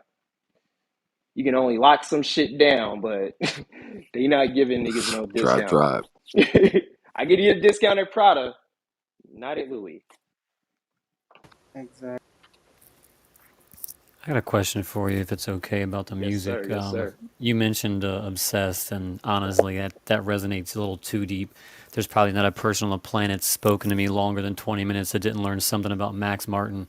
And I remember, like, the first time that I was like, I was producing hip hop albums in Baltimore, and I was in an industrial band and stuff like that back in the day. But I couldn't get this Max Martin song out of my head. You know what I mean? So I'm just curious, like that took me down a rabbit hole to not only realize that there was a more than a hit song formula, there was like a human communication formula that Mm, people like Mariah Carey with her lyrics have tapped into and things like that. I'm just hmm curious, who is that for you, and what could you say about them that might put some people down with them too? the person that like they're like making music formula made sense to me. Like that, because like I mean, kind of grabbed you. Like I remember literally thinking like all these random artists like kept my attention, and I wanted Hmm that. I wanted that power, and I was like, well, who mm, who is this? Who wrote this? Who produced this? And it all turned out to be the same person. So I'm just mm. curious, was there a Max Martin for you like that? Oh, That facts, kind of, man. yeah, yeah, Now Rogers, man. Now okay. like, man, this is super crazy because I kid you not, like I did not know how. I felt stupid for not knowing how legendary that man was. Like I knew the Chic stuff, and I even like I even feel dumb saying this to y'all, but I didn't even recognize him when he was in the Daft Punk and Pharrell Get Lucky video. I was like, who's this old nigga with dreads in this video? He's that whole guitar line too. Yes, no, he's that the whole ass thing. And here I am not knowing it was him. And I didn't put two and two together because I never knew his name. I always gave Sheik their props because I was like, man, whoever producing this shit, they cold. And this gonna even fuck you up. You know, it made me a fan of Sheik, like super fan, not only because it's like disco shit is relevant in Chicago because this is a house city. And so like disco was just like played out here on that part. And like especially like Chic songs. And so the thing that made it crazy though was fuck my set. I messed my setup again, but oh, it'll come back to me. Yeah, but now Rogers for sure. Like when I found out he did. Oh no. Yes. So Summer of Sam soundtrack. Um, Spike Lee's Summer of Sam movie. It's probably one of the best disco soundtracks ever. Like y'all gotta get that fucking soundtrack if you've never heard it, like, or if you've never seen that movie.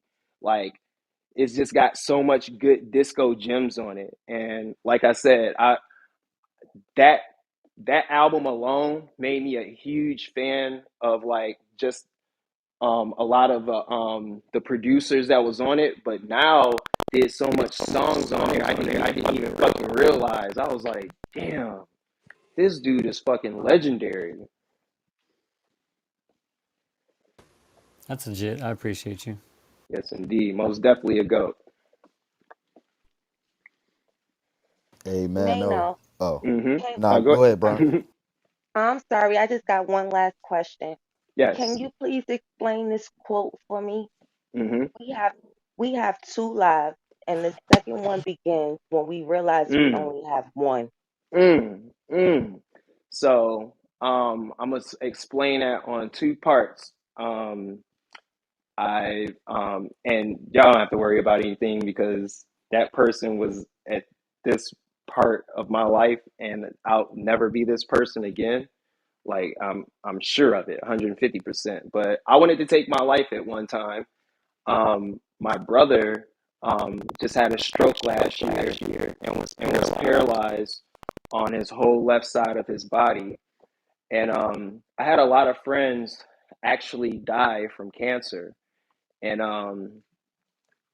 that that quote really resonated with me when I found out when my brother was getting better, and when I just thought about everything, like the perspective of everything, I was like, man, I could have took my life at one time and not have seen all the fruits that I worked for. And um, I'm just extremely happy that my will was strong enough to want to be here because I most definitely could have missed out on my glory listening to Flesh. Wow, wow. Thank you very much for sharing that with us. Thank you. Hey, hey man, no, I got a Hmm. question about sampling, right? Because Hmm. I know people look at it like it was a hit once, it's gonna be a hit again, and they right in a way, but Hmm. is it worth it sampling? You know what? The only time it is when you know some type of leverage that's going to get you to getting it cleared. And that's the only, like, man, I'm going to keep it a buck with you, bro. This is the best thing to do. When you sample or you sampling anything, like, even just take that shit as practice sometimes. Or, like, I be sampling sometimes. I'll hold on to that shit, and then I'll figure out new music over it. And if I can't get it cleared, I just need to get that feeling, and not necessarily the fucking sample. And as long as that shit ain't the same riff mix and the same energy, then shit, you making a better business decision right there. Because that's, at the end of the day, that's what it accounts for. Is like, how can you make the best business decision to make your music get to the world to be sold and heard for consumption? So honestly, bro, I'm not anti-sampling. I love, like, I honestly got my MPD so I can bang out like on the MPC because I miss that shit. Like, I miss having that feeling, that hip hop feeling. Like, I love sampling. So absolutely, I say still sample, my niggas, but make as much original shit as possible because that's how you gonna make your fucking money. Hey man, no, do you listen to Zaytoven? I asked you that because he don't sample at all.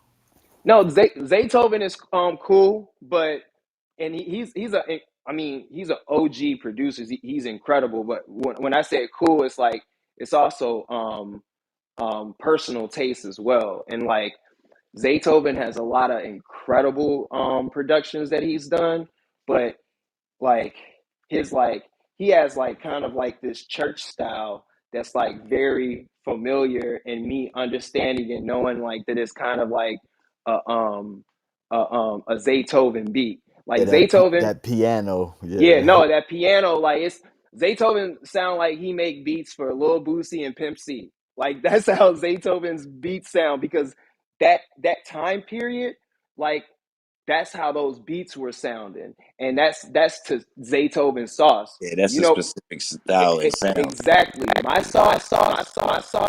I'm gonna keep it a buck with y'all. Oh, that's who I forgot to put in there, posted, but I didn't want to be too eccentric. John Carpenter, bro, is one of my favorite fucking producers too. Like, Yeah. this nigga, like, if I could say what my style is making music, it would be like a mix between Dr. Dre, Max Martin, and John Carpenter. Oh my God, yo, what the fuck? That's awesome. That's my style.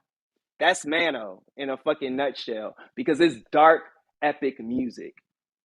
So you trying to paint movies instead of music for real? Bruh, come on, nigga. You ain't see the Yo, Hills my video? producer name is Spielberg. Yeah, I fuck with that posted. That's hard. Yeah, that's super hard. I made my producer name Spielberg before I ever touched the camera and shot a music video. Figure that Mm, out.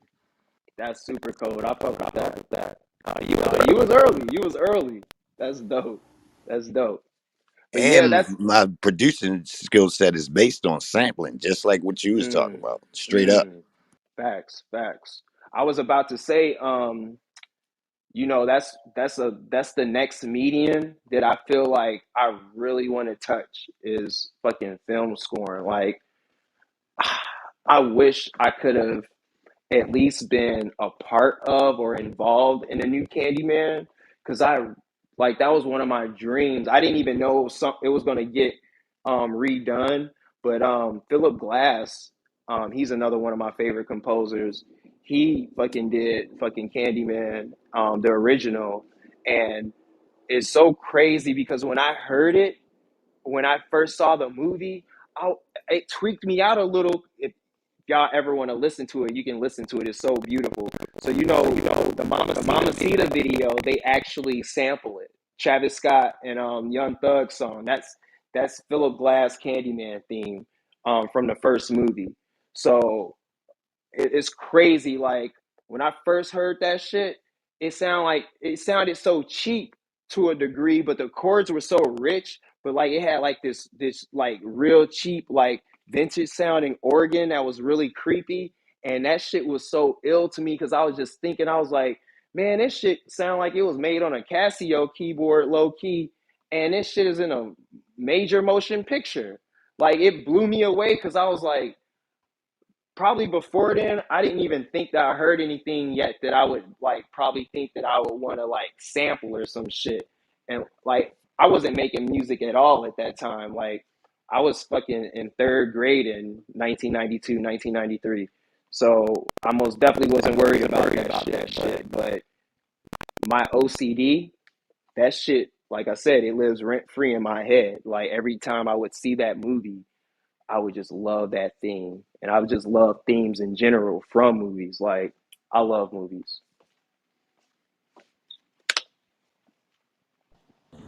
Hey man, I got a question. Do you ever have to deal with a writer's block, and if so, how do you deal with it? Ooh, you ready for this, brother?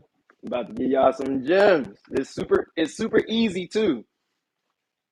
Man, writer's block is literally it's we think we see this is the thing. It's like when we're over processing um us like being productive and getting to shit, like we be thinking in a place like, oh, okay, well, I got to force myself to do something today so I can feel productive.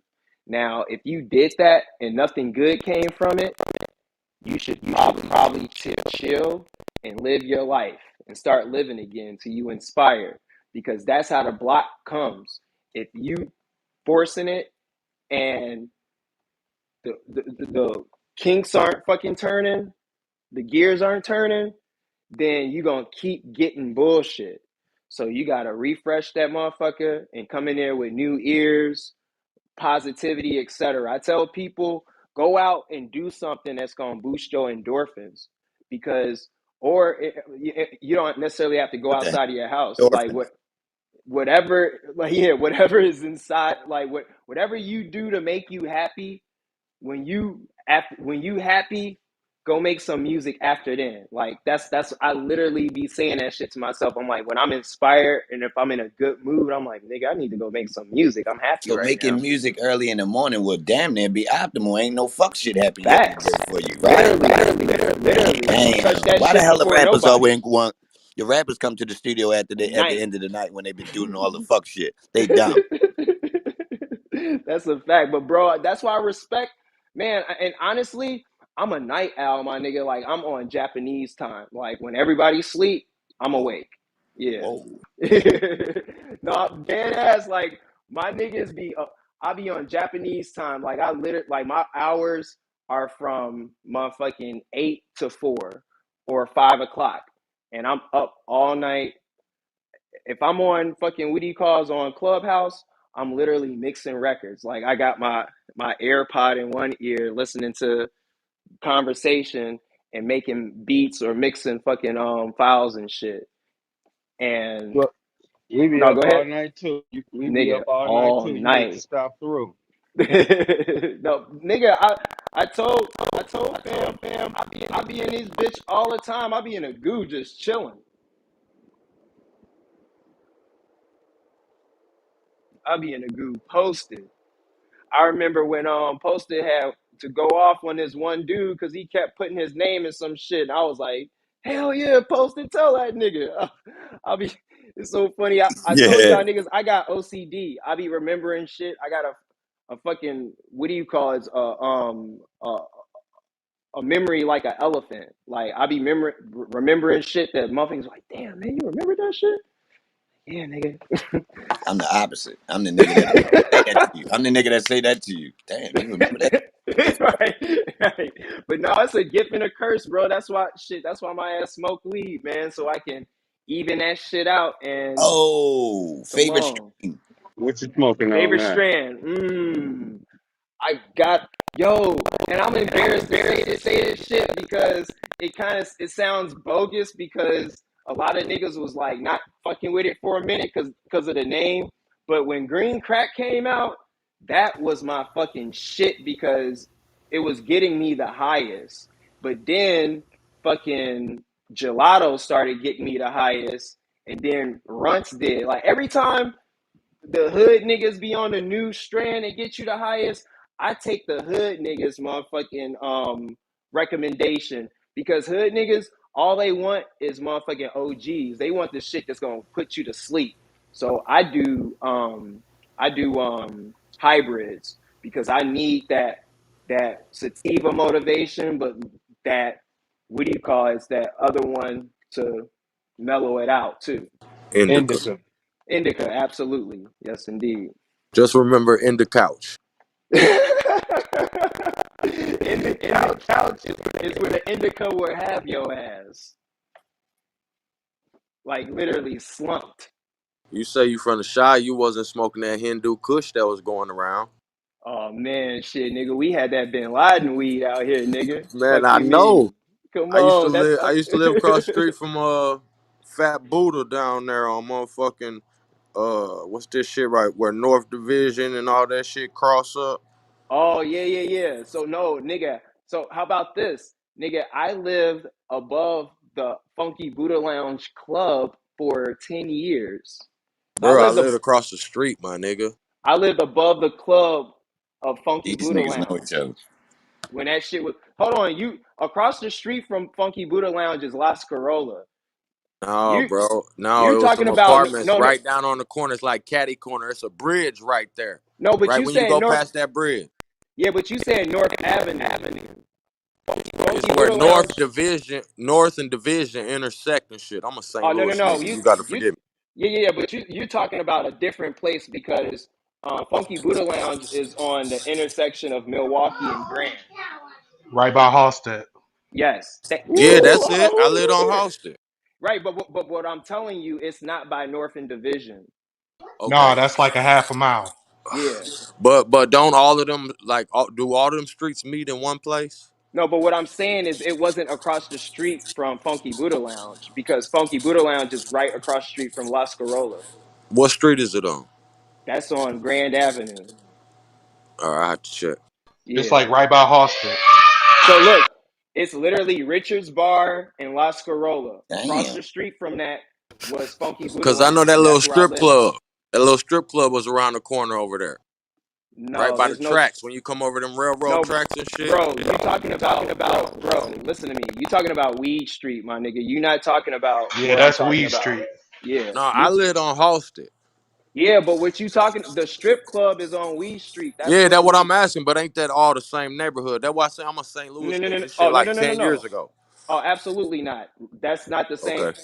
The neighborhood that I lived in, that's called River North. That's literally downtown.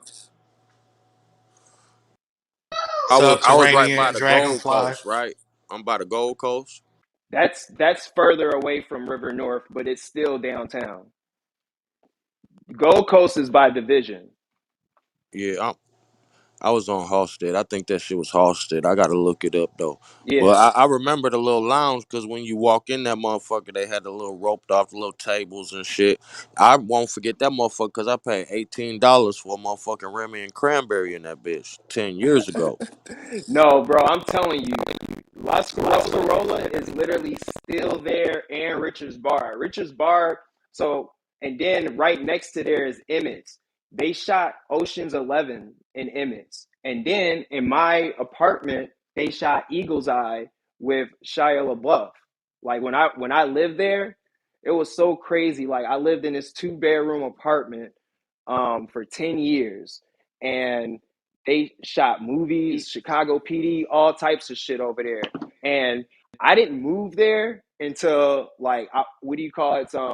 Until like after I made the hills and I got this really big bread. But like it was even crazy. I was living in a 2 bedroom apartment. It was very nice, um, right downtown, even when I was DJing for Ye. So like even like when my nigga Maxo Cream came to visit me, I'm pretty sure he was probably like expecting more, like looking like, man, this Kanye DJ, this nigga gonna have a fat ass crib and shit. Like, nope, I'm Seinfeld, living downtown. Yeah, you made me look on the map and shit. Yeah, I was on Grand. That's where I live on West Yeah, Grand. that's what I was trying to tell you, bro. I Yeah, tried, yeah. yeah, yeah, Okay. fam. How I told you is exactly what it is. Like on Right. I know Halsted, that's why I asked you. yeah, on Halsted, you got to go further down to get to the strip club VIPs. That's over by Weed Street. But Yeah, where I'm that's the talking about, one. yeah, Funky Uh-huh. Buddha was on one Mm. side, and Richard's Bar and Las Corolas on the other. Yeah, now I'm looking at it on the map. Now I remember. I just remember Hmm all my little motherfucking points to where I had to hit them corners and shit. No, no doubt, and it get a little tweaky because of that Milwaukee intersection. I used to stay getting lost, nigga. Even when I lived in that motherfucker, I'd be going the wrong way and shit.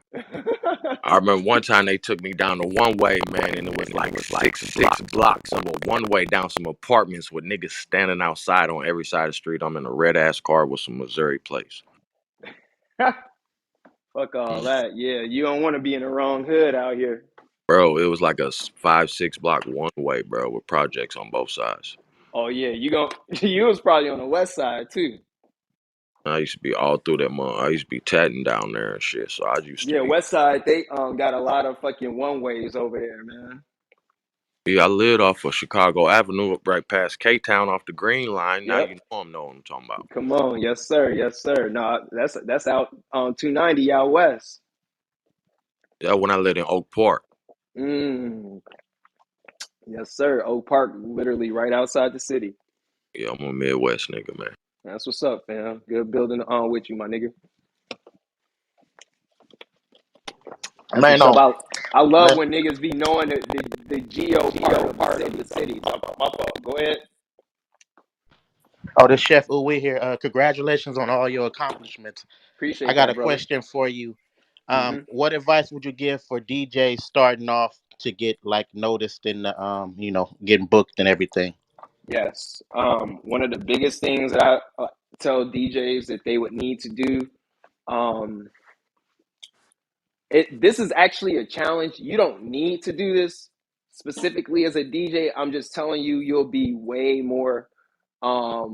have way more leverage planting your seeds later. Um, Produce music as well if you're gonna be a DJ because you get practice from producing music by making remixes, and remixes help you not only by helping you practice how to make music, they help you by promoting and making It's they 6 fucking o'clock. good remixes too.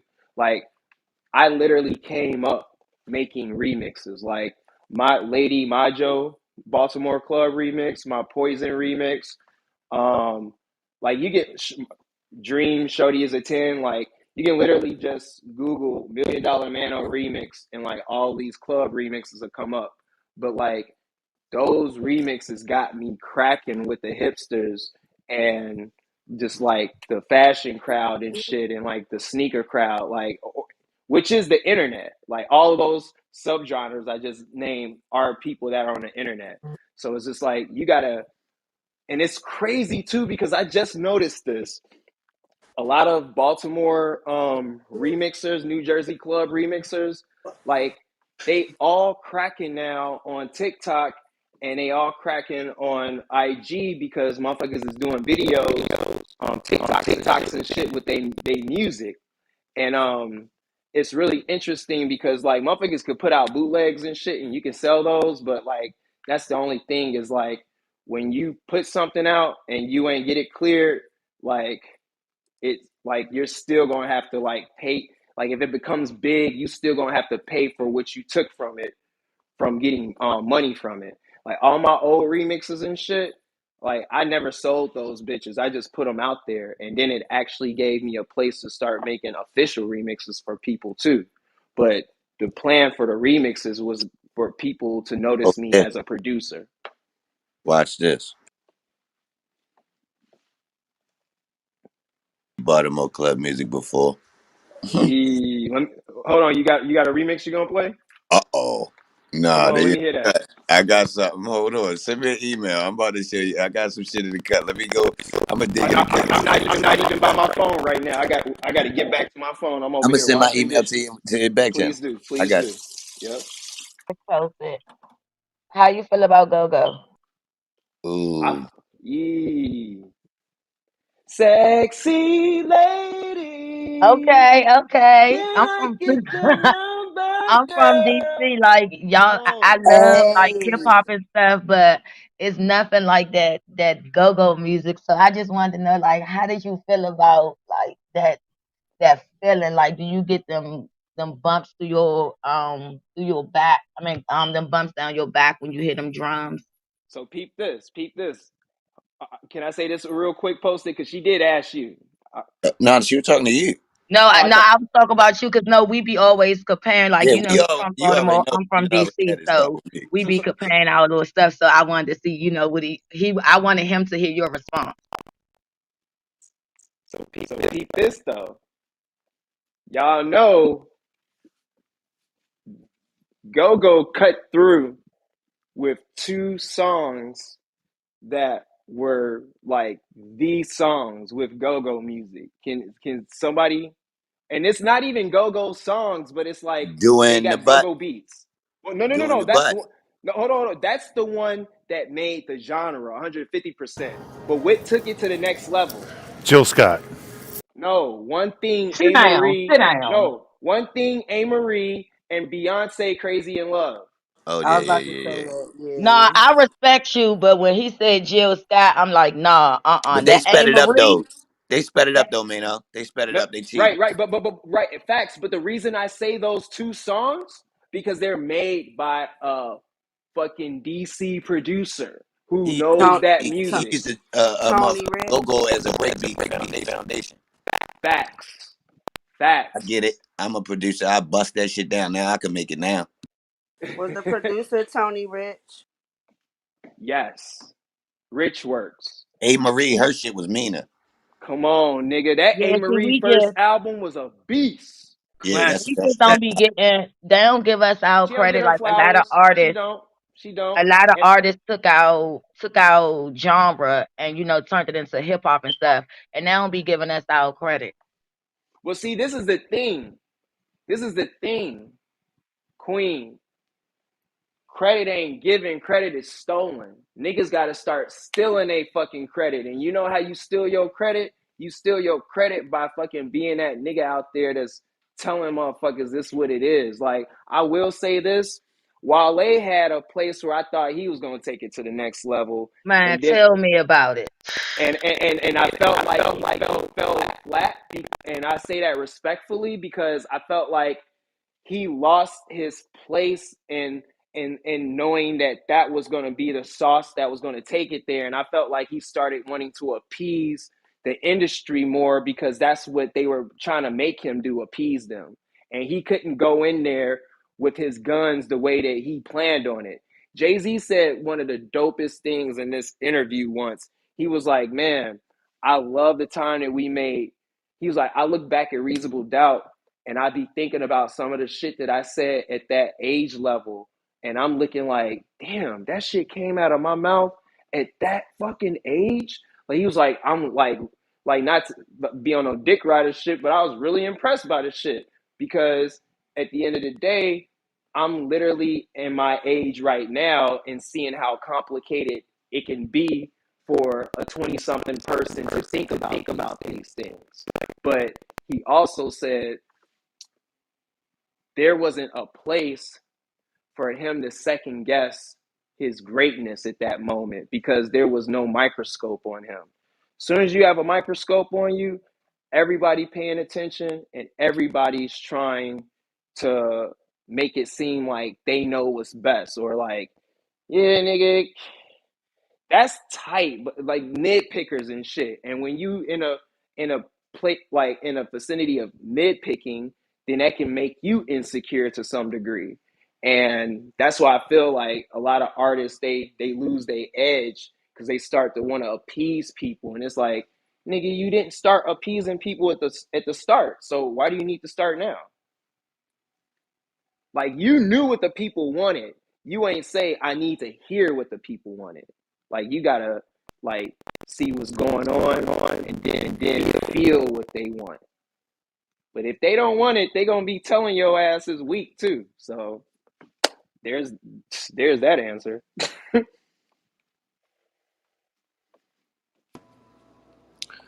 I want to ask you a question, man, just as an artist, Hmm. um, because it seems like rap is the only genre of music where there's age requirements and Mm, thresholds.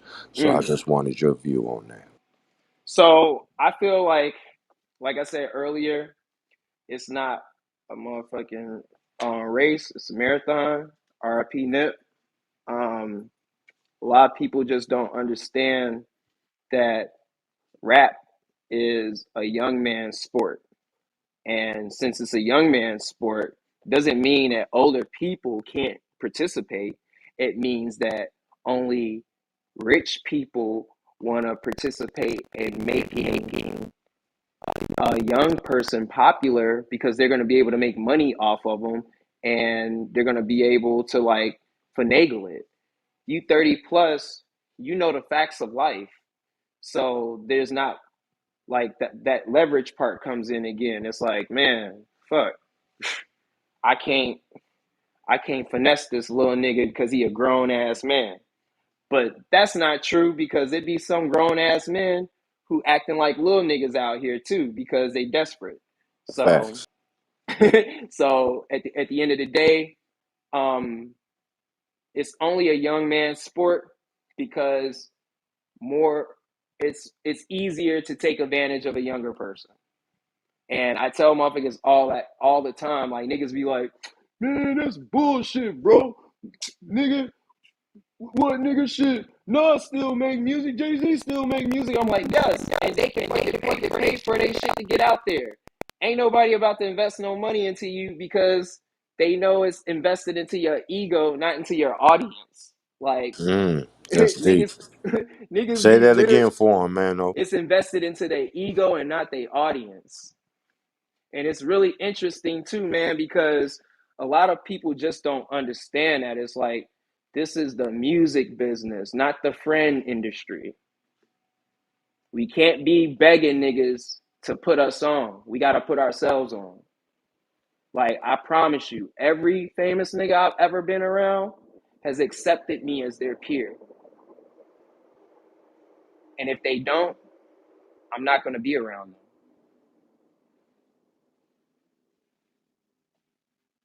I That's a promise you they fact. will. That's a I fact. promise you they will. They'll get to that fucking point where they looking like, oh yeah, I gotta respect it, man. Shit, bro, cracking is the name of the game.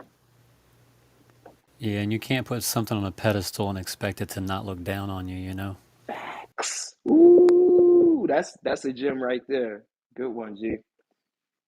That's a fact.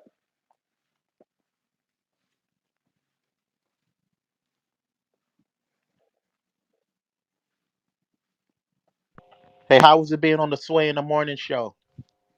Man, I've actually done Sway a few times, man. My homie, well, of course, Sway, that's my nigga too. But my homie, he's actually a DJ and a producer for his show, and we've been hella fucking cool. Like, he's known me since the remix days, and like this nigga is like Sway's engineer, and not even just Sway, like other people at Shade 45 and shit. Yeah, it's so dope, man, because the first time I did it, I got to talk to Heather B, and I didn't even know that her and Horace were married. And I'm like, what?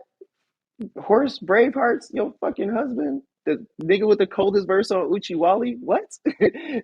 And then I got to give her flowers. I'm like, nigga, I was watching 5 o'clock in the morning. Where you gonna be? Outside on the corner. Like, I was watching that shit on Rap City when I was a fucking kid. So this totally full circle for me right now. I'm like, it's so crazy. Heather B don't have no type of rapper swag like at all no more. Like she's just a grown ass woman, and it's just so crazy. Like I said, for me to have given her her flowers that day, and then like even Sway, like I've known about Sway since King Tech and Sway Wake Up Show. So him being in a place where I first met him when I was doing what was it Glow in the Dark tour, like when he saw my band perform at fucking Madison Square, like like just because we black eccentric kids doing electronic punk music, like he was super interested. He was like, yo, I want to write about this shit. And so we became cool just off of him being a fan of me. But did y'all just peep what I said right there? This nigga, I was nobody at that time. I was like fucking 19, 20 years old. And here I am around fucking glow in the dark, just being who I am. And I didn't have to sell myself to Sway. I was sold to him because he was just looking like, damn, who this little nigga with the fucking throwback swag? I used to rock hella fucking Kazals. Like I still got Kazals, but like I got my 4 finger rings and shit. Like my style real throwback. It's still modern, but a little throwback. But like those be the things. It's like that's why y'all be seeing producers getting fresh and all this shit. Like we gotta have things to make us like what's the word? Fucking attractive. Like we gotta be cool. We not we're not being vocal. So we gotta be cool without being able to say something. That's another thing that helps you being a producer too. Get fresh. Get fresh. You know, Classic in Chicago. Hell yeah, Classic Studio. That's my nigga. I used to record there, man. I think that's where I know you from. Probably. Um, When he yeah, had that man, house. fucking Classic that nigga, man. Fucking that's bro. He doing his thing with Smino right now, man. They killing it. Yeah, yeah. Me and C Marie used to stay on Grand. Mm-hmm. Mm-hmm. Yeah, no, fucking Peasy Studio is on Grand too. That's my little nigga too. I was doing a lot of shit out of there when my nigga Bum J finished his bid. He came home and he was working out of there for a little grip. We did a few records up in there. But yeah, Peasy, that's my nigga. Like I didn't know that dude since he started producing. He made Shine's first record when fucking Shine came back. Um Monop had my nigga John Monop, he had A&R that shit for him. I was like, damn, this nigga got a Shine record. And I was salty because the beat was so crazy, but I wanted that fucking song to be so much bigger than it was, and it didn't do anything. But You know Pop Squally, Gallery, yeah, Pops, Anacron. yeah. Them Yeah. my dogs. Yeah, I know all them niggas. Anacron, he cool, but that nigga just a little too arrogant because he a OG and shit. But like Yeah. he's just way arrogant because I'm just keep it a buck, bro. That nigga's music is not good. And I say that respectfully because like I said, sometimes yes, but bro, I don't bro, peep this. You know how long I know them niggas? I know motherfucking that nigga because of breakdancing, bro, because of b-boying. Facts. Because of That's what I b-boying, know. my nigga. Yeah. So, like I said, a lot of niggas be trying to, like, we all do other things, but I'm gonna keep it a buck with you. Like, cause like he was doing his thing with like making songs about suicide girls and stuff. Like when I say this, y'all, I don't mean like literal suicide. I mean like there's a thing online called Suicide Girls, where it's like all of these like goth type girls that like try to do like sexy pictures and stuff. And Tatted up. yes, and this dude was trying to like cater to that subgenre because there's like no representation inside of it, and it just fell so flat. But like Anacron being as big as he was in b-boying, like a lot of niggas be having to like fall back and be looking like, damn, like these niggas is really doing what I'm trying to do in real life. But it Hey, is what it is. I did a lot of his tats, you know what I'm saying? And Mm-hmm. But I'm gonna always have love for that nigga. And my reason is because when I came there, I was listening to Lil Boosie and Gucci Man while I'm tatting niggas, and none of the niggas even know what the fuck I was listening to. They hip hopped out. They like, man, turn this bullshit off. I'm like, nigga, this my Hmm. trap music. I'm trapping. I'm tatting. You know what I'm saying?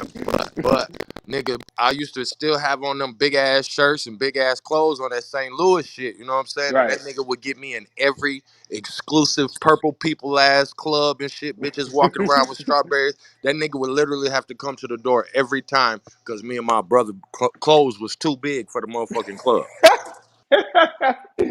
Yeah, they most definitely on that shit, on that prejudice shit in Chicago too. Like, They force nigga, niggas to wear tight clothes in Chicago. they no, it's not even just that. It's like when I wanted to do a skit basically where it'd be like a nigga and he like a nigga going to Chicago to try to get in the club, but my nigga Milkbone, he literally just did it. I was like, damn, but I still want to do it in a movie, like just a more exaggerated part. But basically I wanted to be like a dude coming up to the club, he try to get in, and then the dude say, sorry, no hats. And then you like, cool, I'll just go to the car, put this motherfucker back. So then he goes to the, what do you call it? Then he come back and he's like, sorry, no braids. You're like, damn, nigga, I gotta get a haircut? All right, I'll go get a haircut, but I'm coming back. And Hey, then hold on. And then it's the last part. I want to come back. He like, look, nigga, I just got faded, nigga. I motherfucking took my hat off. Now can I get in this bitch? Nah, nigga. You gotta pull your pants down and tuck your dick in. Like just like the most like ah, humiliating shit ever. You feel me? Because that's how I be feeling, like niggas be really trying to make it seem like, Pause. you know what? I need to emasculate your ass in order for you to get in here. Because you can't look cool, nigga. Because the bitches is for me and the rest of the motherfucking bodyguards. We gonna try to get these bitches by trying to holler at their ass when they come in. Not your little fucking pretty ass, nigga, and your little fit. hey man, the nigga Kron once had to tell them people that he was not gonna be the DJ because they was not gonna let me in. I had on everything the sign said you can't have. I'm talking about we used to be in that bitch bandanaed up and all types of shit, hot boyed out, Right, facts. looking like we about to lay everybody down. They like, no, no, no. No, that's funny as hell. No, but that's crazy. Yeah, like ever since, man, when Anacron moved to Chicago, from LA, like he used to practice at a few spots that me and my friends used to practice at, and like I knew he was doing his like his DJ shit, what have you too. But I'm gonna keep it a buck with you, like after my shit started really taking off with music, like I left the breaking scene alone. I didn't stop breaking. I just left that scene alone because it was so pretentious. Like most of the sub genre scenes that I was around that was hip hop were pretentious, and I was just like, man, I got to get away from this shit because it makes no fucking money, and that ain't no place for me to like substitute my mental health, because when you're around just like jealous or people that are just trying to be in a rat race like you, it can make things difficult or it can make things unenjoyable. And that's what b-boying and shit became, unenjoyable to me to a degree because of the pretentiousness in it.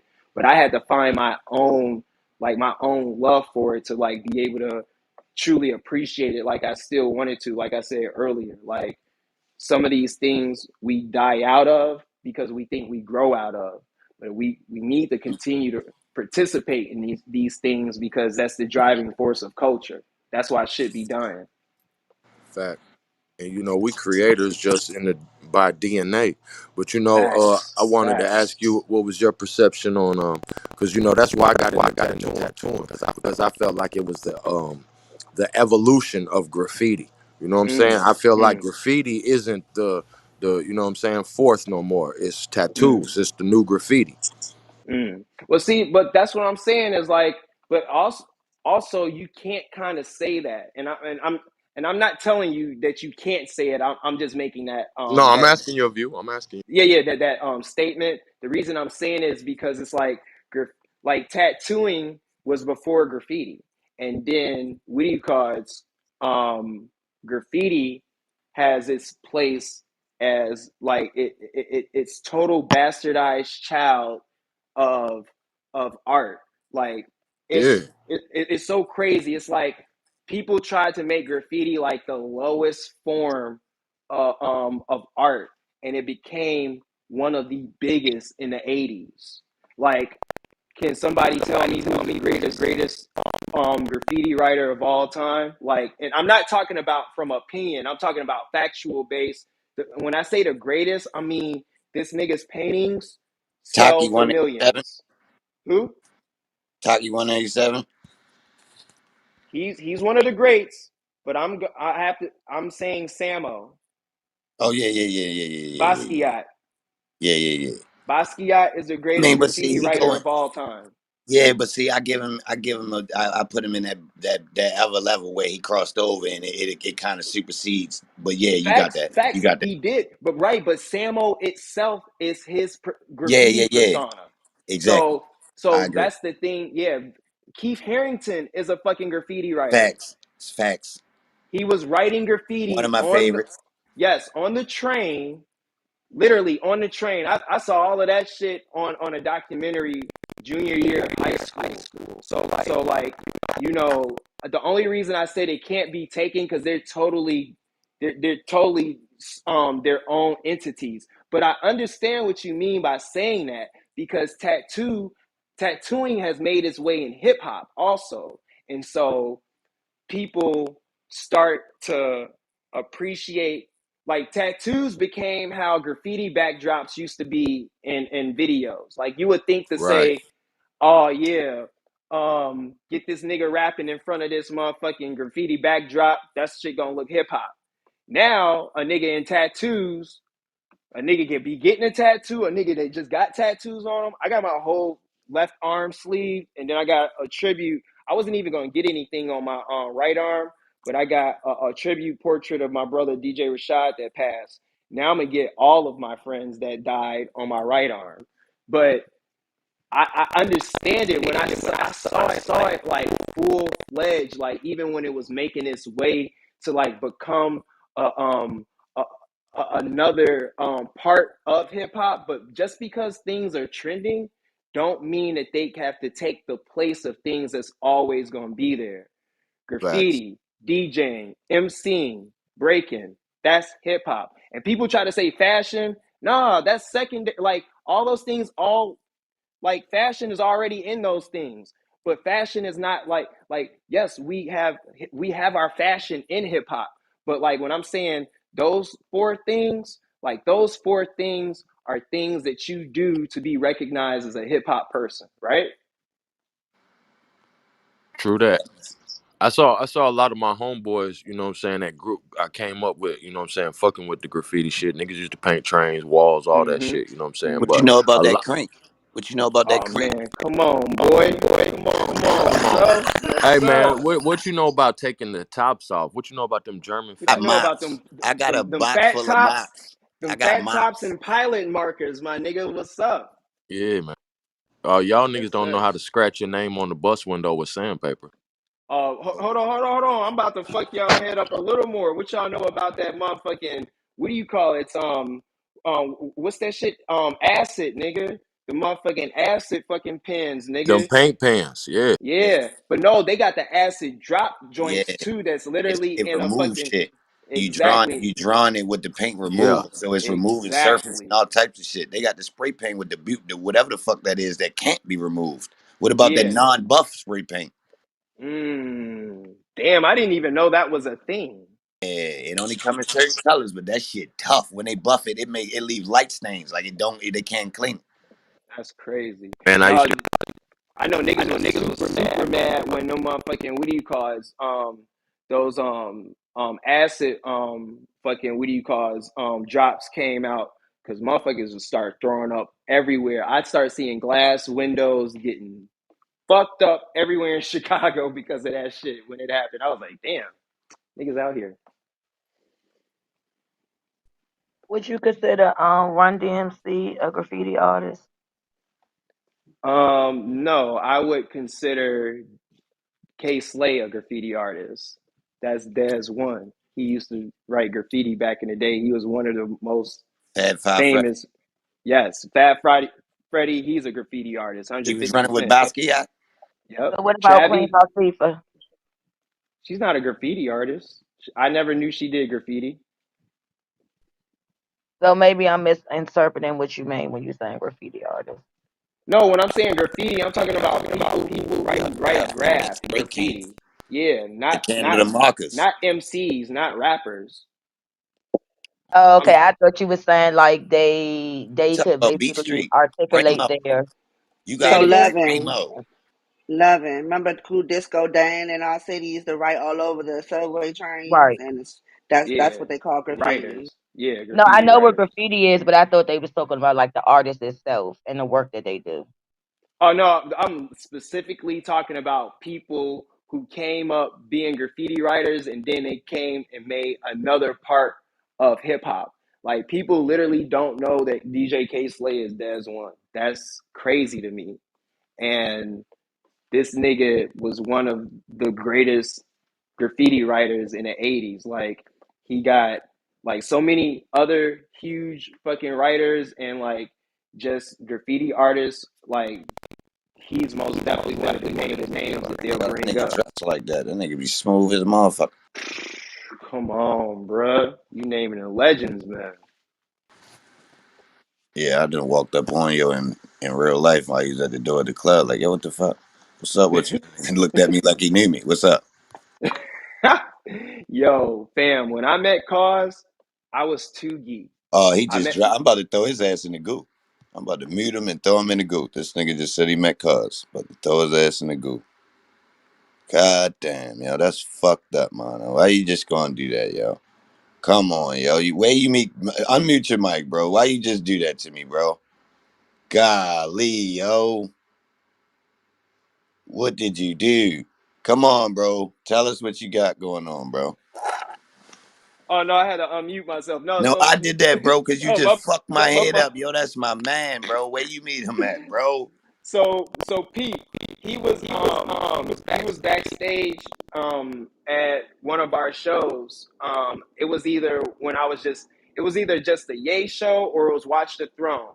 I can't remember which one, but it was so funny. Like this thing, homie, like he know all these niggas that's around the crew and shit. So like my homie Ivan that cut his hair, like he older than all of us, but he literally look our age. Like so he kind of like just pretentious in a place of like he be just kind of be trying to be super cool and shit. And I'm Yeah. looking like nigga, I don't give a. I was like, yo, fucking cause. Like I was like, yo, nigga, you one of my favorite fucking artists. I was like, no, I have to show you my motorcycle. I have a XS Yamaha 650 bobber, like cut down bobber motorcycle, like what do you call it? Um steel, like it's not Raw painted or finish. anything. Raw finish. Exactly. Facts. And on the side of the chassis of the what do you call it? Of the gas tank, I got the two cause hands, and they Killing. actually were the stickers that he made from his sticker pack. But I had them painted. I had them painted on there, and they basically stained it on there, so it was permanent. And I was like, yo, I have to show you my bike. I made the fucking cause bike. And like he saw that shit and he loved it. He was like, "Yo, that's so crazy." But my friend, like I said, my friend Ivan, he was looking like, "Nigga, it's just cause." I'm like, "Nigga, shut up!" Like just because you didn't met this nigga a million times, don't mean that I don't need to freak out. Fuck you mean? It's fucking cause. Yeah, yo, I fuck with him. Yo, the artist is tough. I ain't gonna lie. I Facts. fuck with it. Yes, That's some indeed. real shit. He said he No. meant cuz. That's some bullshit. He's not humble too. Look, and then the real thing about it is, it's weird when you run into somebody like that because you're like, all right, I really fuck with him. I'm gonna let him know, and then a Exactly. person like that, and that's what's up. And now you got this relationship with somebody that you've been technically looking up to, or like kind of like Mm-hmm. you're a fan of their work, let's say. Mm-hmm. So then when you Mm-hmm. meet the person, it changes the dynamic. But then I know when you look and see new projects from them, it still make you think like, damn, that's crazy. I remember that time. You feel me? Like, damn, I know yo Facts. now, but it's weird. Facts. I like this work Facts. still. Like, that's some Yes, crazy shit. indeed. No, that's man, it's so true. And honestly, it's happened on so many fucking occasions. Like I'm a huge Murakami fan too. I got a Murakami tattoo, a Murakami eye. Um, Nigga is another person. When I met him, I was just like, dude, I didn't think I was gonna meet him or Nigo in my lifetime. And I was just like, damn, I know these niggas because of the circles that I'm around. But also, we gotta be realizing too that these people were humbly who they were at times too. A lot of people don't understand Nigo, the guy who made A Bathe in Ape. His name, Nigo, means number two in Japanese. And the reason that he was given that name is because his big homie, Hiroshi Fujiwara, they always said that he looked like Hiroshi too. So it became Hiroshi too, but he ended up making a name for himself still with the bathing ape and became bigger than his OG. Like Hiroshi was doing all of the black shit for Fragment. Like he was just doing all of his black wares. Like that's like OG street Japanese high end streetwear shit is like the black and white vibe. But then Nigo went pop and just started doing all of these colors and shit and the different flavors with the Air Force Ones and shit. So he kind of like broke the niche of what they had going on as a collective creative, and so it started his own paradigm shift to like make Bape what it was. But that's why even when you look at Human Made, his new line, it's more like to a premise of what he was taught. Like Bape was just what do you call it, an experiment, and that shit Yo, worked. I just put niggas on to Human Made in the room the other day. It was just scrolling through the internet, going through little brands and shit. And I said, yo, if y'all don't know about Human Made, that's another one that's hard. Hmm. I Yes, swear to sir. God, like 3 days ago. Yes, sir. And that's the thing too. It be tweaking me out sometimes that like, niggas are like, they'll see the Human Made shit and they'll be like tweak off that shit, but then they'll be wearing some Bape shit, and I'll be looking like, nigga, you wearing Bape, and Bape not even owned by the person that made it anymore, and you talking shit about the Human Made shit, or you don't get it. It's like Nigo literally, just for y'all to understand, a bathing ape literally is a ape bathing in water in a hot springs. And it basically, like when this happens, all the apes join. And it's basically a thought of materialism and people um, running towards idea off of hype. And that's what a bathing ape is. It's basically a hype beast. And I got I got like Bape archive shit that like Nego that was made while Nego was at the company. But I'm a purist. I won't buy Bape anymore because it's not made by Nego. Damn, he just fucked up a whole bunch of niggas' wardrobe. That's fucked up. Right. Look, I'm about to fuck it up more. What year he stopped making it? I'm about to make these niggas go back and throw shit away. Uh-oh. Uh-oh. Don't make me start checking your tag, nigga, and see what year it is. That ain't Nico. That's Real not shit. official. That shit ain't Real shit. official. Hold up. What year it was, shorty? Because I'm gonna start checking niggas' tag, bro. I'm gonna do the That's research and a find out. bathing ape clone. Real shit. No, it's on the internet. You can Oh literally yeah, I got you. Google. I got you. It's Yep. sad Yeah. for You these can. niggas. It's sad. Yes, sir. Yes, sir.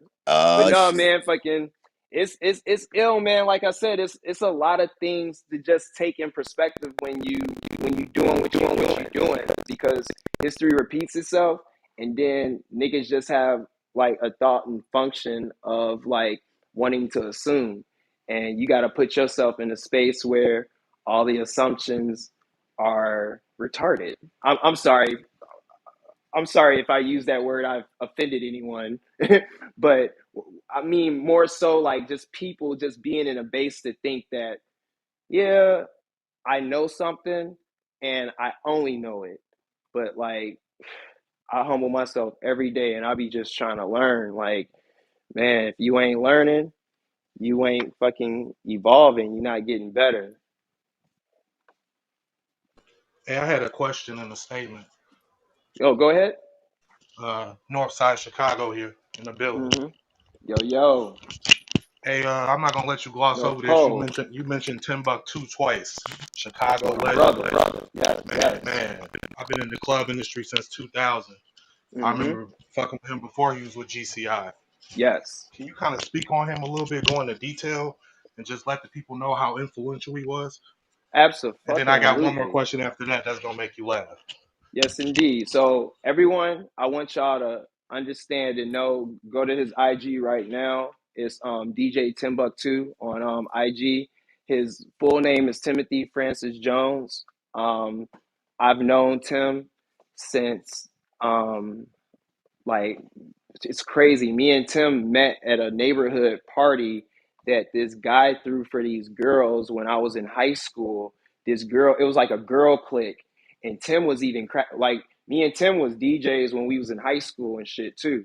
So like we was cracking on our own parts, but like Tim went to school on the west side and I went to school in the south suburbs, and so it was totally different. But my brother, he fucked with hip hop events too that was in the city, and so like these girls, like I said, their name was Precious Girls, and Hyde Park is like the hip hop part of Chicago. Like if there is one, Hyde Park in the North Side. I'll say the North Side too, Okay, but okay, okay. All right. Okay. and and it's cool because these parts of the city they permeate hip hop. Like it's graffiti writers that's out there. Some of the what is it? Um, the city programs, like the park districts, like they have b-boy practices and shit. Yeah. And so me and Tim, like I said, we met at this party and he was DJing. A few other people were DJing. I was just there as a party goer. And this was the first party I physically seen somebody at break dancing. Him, Tim had did windmills. This is before I even learned how to break dance. He had did windmills, and this other dude I knew, he was a DJ too. His name was Sam I Am. He was doing windmills and head spins. And so me and my cousin, like that's all the fuck we wanted to learn and shit. So I'm looking at these niggas and they black. I'm looking like, yo, these black niggas is breaking. Cause at this moment, I'm thinking that it's like only a Hispanic and like Asian thing at this point. Cause I'm looking like all the black people then left it. So it was so dope. Like he started breaking in a circle and shit. And then later on, the nigga started DJing.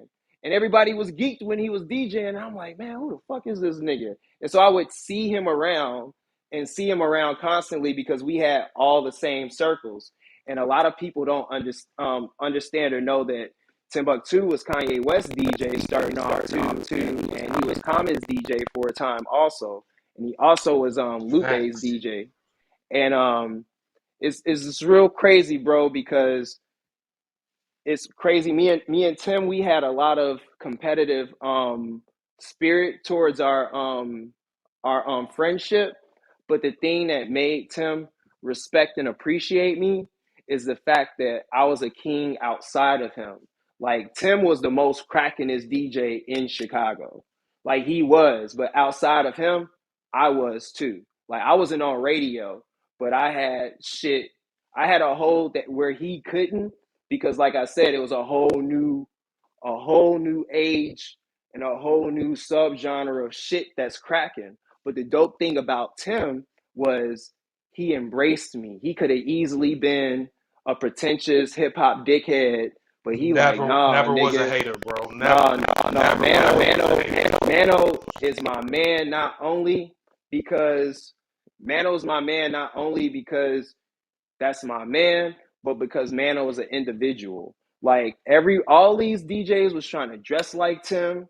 They was trying to play records like Tim. They was trying to be Timbuktu clones, except for me.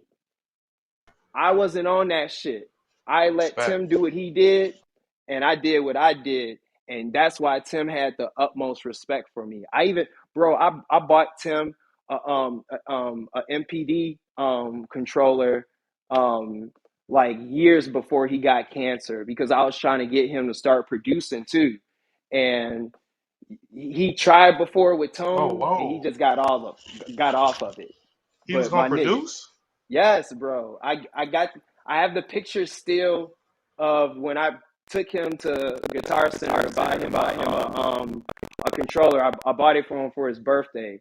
Like that nigga was like, man, nigga, you about to make me cry, nigga. Fuck. Like he literally told me, he was like, man, nobody's never bought me equipment before.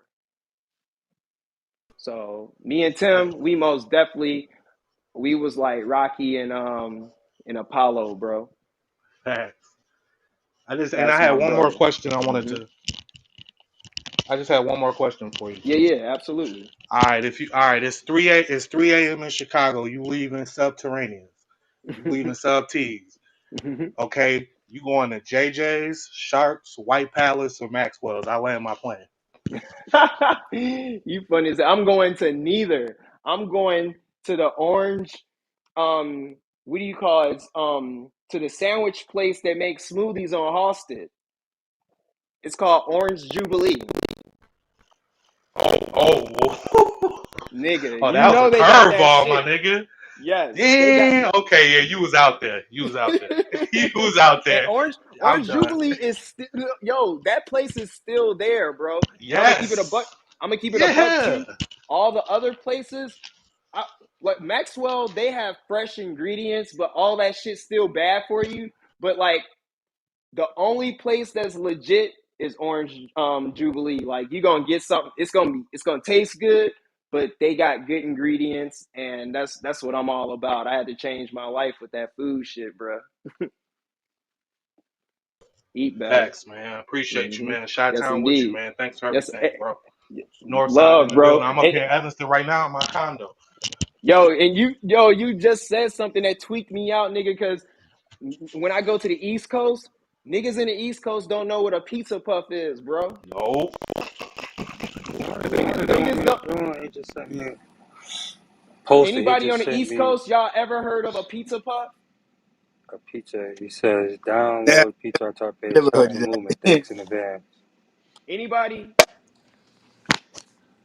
Yeah, I I never guess heard Fuck, I not, of that. downloaded it, bro. Nah, they nigga. don't fuck with them pizza puffs out there, Joe. That's in Huh? Chicago. Oh, You know shit, what I yeah. mean? That's all right. Pizza puff Woo. is a Midwest thing. But my nigga, when I was a kid, cause I love pizza, I used Nah, to love that shit, bro. I can't eat nothing like that anymore. Like that shit, let me update my absolutely not. E-bomb nigga. Yo, this was fucking awesome, y'all. I truly do appreciate y'all time today, man. Like, I did not plan on doing this. I was literally waiting for my guy to call me back because I may have to go to the studio later. But I was about to order some food and I forgot. I still got to take my dogs out, fucking walk they ass where they shit in the fucking house. But man, thank you for this, man. Post it. Appreciate you, EBAN Films. Everybody that's with the crew, like, thank you for having me, y'all, and just thank you for being extremely respectful, um and just having a great group of questions to ask, and just intuitive insight, man. Like, I truly appreciate that shit, bro. Thank you, all of you all. Man, Yo, can I ask you one question? Can I ask you a question? My name is Zeke. I'm from New York. Absolutely, I- absolutely. I'm from New York City. Twister was a big That's my influence bro. club at one Hmm. point in time, like in the late '90s. Like, Hmm. um, was he like I like 9/8 was the first time I heard Twister. Hmm. Was he like him? Ye like was Ye a part of that mix then? Like, was Kanye rapping then when Twister came out? Listen. Kanye wasn't even thought about when Twister came Uh, out okay. because it was Crucial Conflict, Do Yes, or I remember. Die, Do or Die, and Twister. They was the Mm, biggest names in Chicago. At one time in my life, even as an adult, I didn't like no. After Kanye did what he did, I was like, oh, well, we think about R. Kelly too, but that was the R&B side. But like as far as rap goes, like even like Common was my favorite rapper for a long time, yes, yeah. and Always been it was dope. but it was crazy because I my insecurities had me stop saying Common was my favorite rapper because niggas was making fun of him for wearing crochet fucking hoodies and shit, and like, you know, like just being a eccentric weird nigga because that's when he was dating Erica. Erica, yeah. So I got to a point where I was like on some like I just hated the argument that came with that shit because I was like, nah, nigga, he the best, he the best. And then I'm not gonna front. I even said this to Ye. I said this shit to Ye when we had a conversation. I was like, nigga, I knew everything was gonna change as like as soon as you came out because Kanye got it on my perspective too. And when I'm saying on my perspective, Kanye is like 4 or 5 years older than me. So like the things that we were already doing, he was wanting to introduce into the zeitgeist. We was already wearing skinny jeans because we skateboard and we b-boy and shit. But Yeah. Kanye looking at it like, I'm the guy that wears the skinny jeans. And like, nigga, we all been wearing skinny jeans. You just been wearing it in a place to where everybody can see you. But the unpopular person's been on this shit because they don't care. You know Yeah. what I mean? But for him, he sees his influence because he's right in front of it. That's a fact. And I just like it's crazy as my cousin, one of my cousins and my best friends was on commercial radio. And Mm. I did have to salute Chicago because y'all played a major impact in hip hop because y'all had a major hip hop radio station or radio hip hop show that was out of Chicago. And PCI, absolutely. and that's how we got put on to the crucial conflicts, the Mm-hmm. Mm-hmm. twisters and do or Mm-hmm. dies. So definitely, man, Absolutely. just No, salute, dude, brother. absolutely, man. Salute, bro. Facts, man. It was so ill. Like even with your questions, salute to you, brother, as well. I wanted to quickly build on that real quick. Like it's really interesting because, like I said, there was a time like right before, like before Ye did what he did. I didn't think that Chicago was just gonna be what it was as a music city.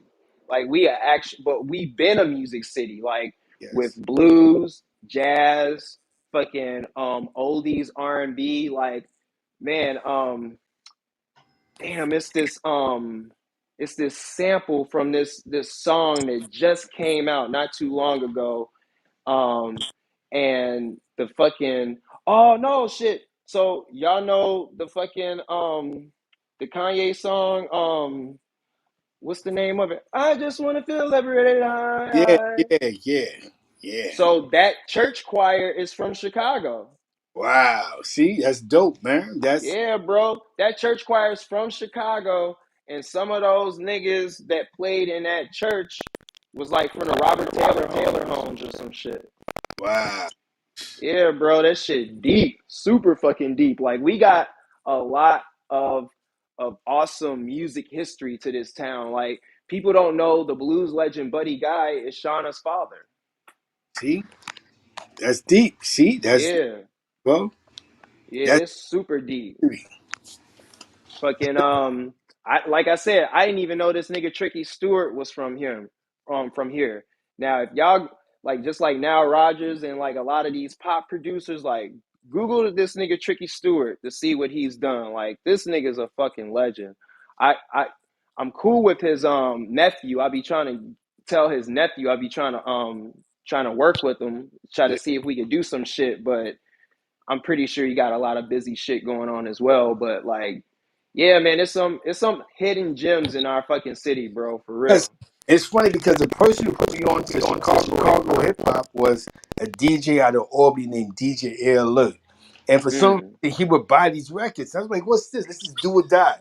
And this is Twisted. It's Twisted. You know what I'm saying? So I was a fan of Chicago music before mm. Twister went commercial, bro. Like, That's so raw. you know what I'm saying? Like before, Mm-hmm. like when they was playing Twister in the club and not on radio in New York. Mm, So mm. shout out to DJ That's so fucking Albany, New strange York. to me. That's That's so and I'm telling wild. you, before he was big. I mean, I used to be in this club called Clayton's in Albany, and this guy would play these Twister records, and the crowd would go crazy. There was a crew called OSB, and that was their theme song. Like And I was like, yo, but they don't play Twister on the radio. And it's weird because you guys created something that wasn't getting radio play, but was big on the East Coast, bro. This is before he did the song. To me, Twister went commercial when he did the song with Ye and Jamie Foxx. That's when he went Yeah, commercial. overnight celebrity. Yeah, that after that he was worldwide. But Hmm. but he was already connecting to the streets through DJs, bro. So I definitely salute y'all for that. No, Because facts. And then I mean, Adrenaline Rush is a fucking classic, bro. Like, nigga, that album alone showed like niggas had a snipe on double time. Like, it's crazy. People like they be always like taking it back to like Bone or what 3 6 was doing in Twista. But like to give Twista his proper roses, Twista was doing that shit before any of them niggas had record deals because Twista was the first record of that caliber, the first rapper of that caliber to like get the record deal outside of New York. Like, you know, I know like fucking what's his name was rapping like that, fucking Jazzo and Jay Z, see, and niggas was like was doing that like the Fushnikins flow, but Twista's first song with Loud, like that niggas, it's a up tempo beat, but he like literally rapping like that, but like actually saying stuff. He's not just saying little like, and no disrespect to those guys because they legends for what they did, but like Fushnikins was like saying a lot of whatever too. They was saying a lot of shit that didn't make sense. Like they was just being rhythmic, and Twista was actually making that shit make sense. And he started doing it on double time beats instead of up tempo shit, facts. Definitely, right? salute, man. Yeah, because my boy was Am I part of the. lying or dying? Yeah, yeah. You took the facts because my boy was part of Ziggy. You ever Ziggy when they were doing that funny rap. You know what I'm saying? So you're right, man. Definitely Absolutely. salute, brother. I appreciate you giving me your time. My Yes, name is Zeke indeed. Black, from East Harlem. You know, I love East Harlem where I'm from. Harlem But I love World. hip hop, and I love hip hop, man. Love, bro. I appreciate your building with you today, man. Definitely. Thanks. Salute and peace. Love, love. But yo, y'all, I'm about to get out of here. Wifey literally just called, and I got to take these dogs out of here. But yo, this was awesome. Thank you again, Posted. Hell Evan's yeah, yo. family. I Yo, we appreciate all appreciate you y'all. coming through. Appreciate your time. Hell Peace, yeah, peace. hell yeah. Indeed. Come back anytime. Well, he already be in here, so Right, he'll right. I'll pop be up whenever you posted. got time. Yeah, No whenever you doubt. got time, you'll pop up and chat with us for a second. Absolutely, bro. I appreciate you, You man. Y'all already take it know it. easy and y'all have a beautiful night, bro. Hell yeah, get back to work, man. You got Yes, some work to indeed. do. I Yes, know you do. indeed. Love, fam. All right, B. Yo, Post. Yeah.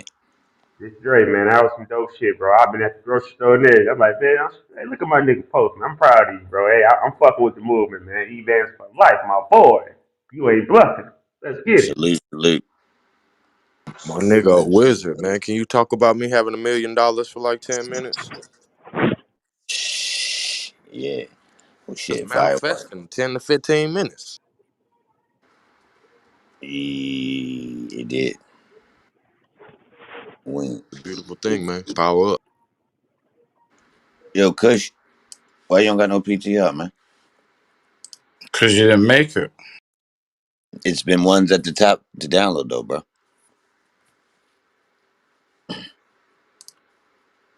You ain't see that up there. All right. Yo, I just gotta say that was one of the most infomercial interviews I've ever heard. Like top. That he was dropping a lot of damn jewels. We need more people like that. Hey, Facts. bro kept it Questions all that the way a wasn't. thousand. Yeah, you asking questions, and he was dropping jewels on those questions, and then jewels upon those jewels, and it was crazy. Yeah, that was heavy. And his personal experience with people that we familiar with is what took it over the top. I ain't even gonna lie. Like yours. relationship with some of those people with his experience in the music industry made that interview different than it could have been. Like, because you got a lot of producers where they might work with these people, but they just work with them. If you could notice when he was talking, he talking about he's been involved in the culture with these people. That's different. You know what I mean, I don't know if something he has he got a like a heavy background in culture, and he been around way longer. So that's a different. Oh, bro, Yo, that shit was dope though. I ain't gonna even cap. yeah, that was official. So what And you got the weird ass PTR for, bro? he's still down to earth too, man. I got a lot of respect for him. For Lexi, what's sure. up with PTR? Oh, there you go. Hold up. No, send me your information, Lexi. Royal, send me your number on your back channel. Real, send me your number on the back channel. I got you, bro. E Money, switch your PTR, fix your Got PTR, bro. You got a personal PTR and jack that bitch up like that. King you, what you doing? Get the one from the top, Brody.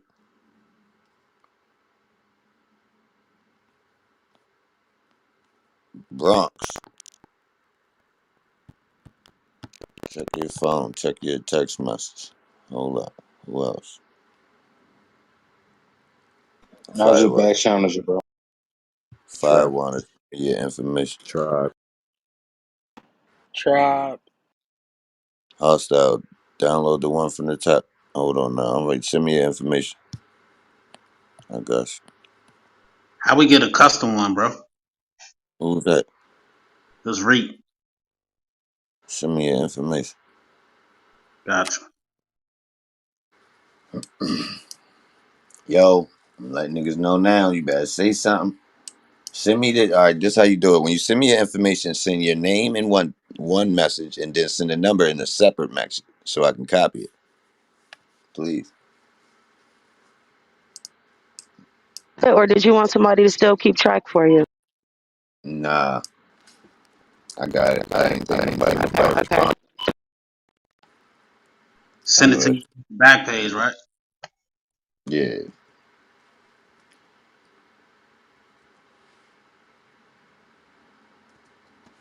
That was a solid 4 hours of just straight jewels and knowledge. that's what that was.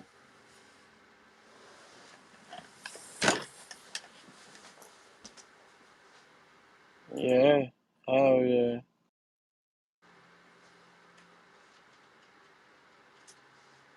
The audio kept fucking up the whole time on YouTube.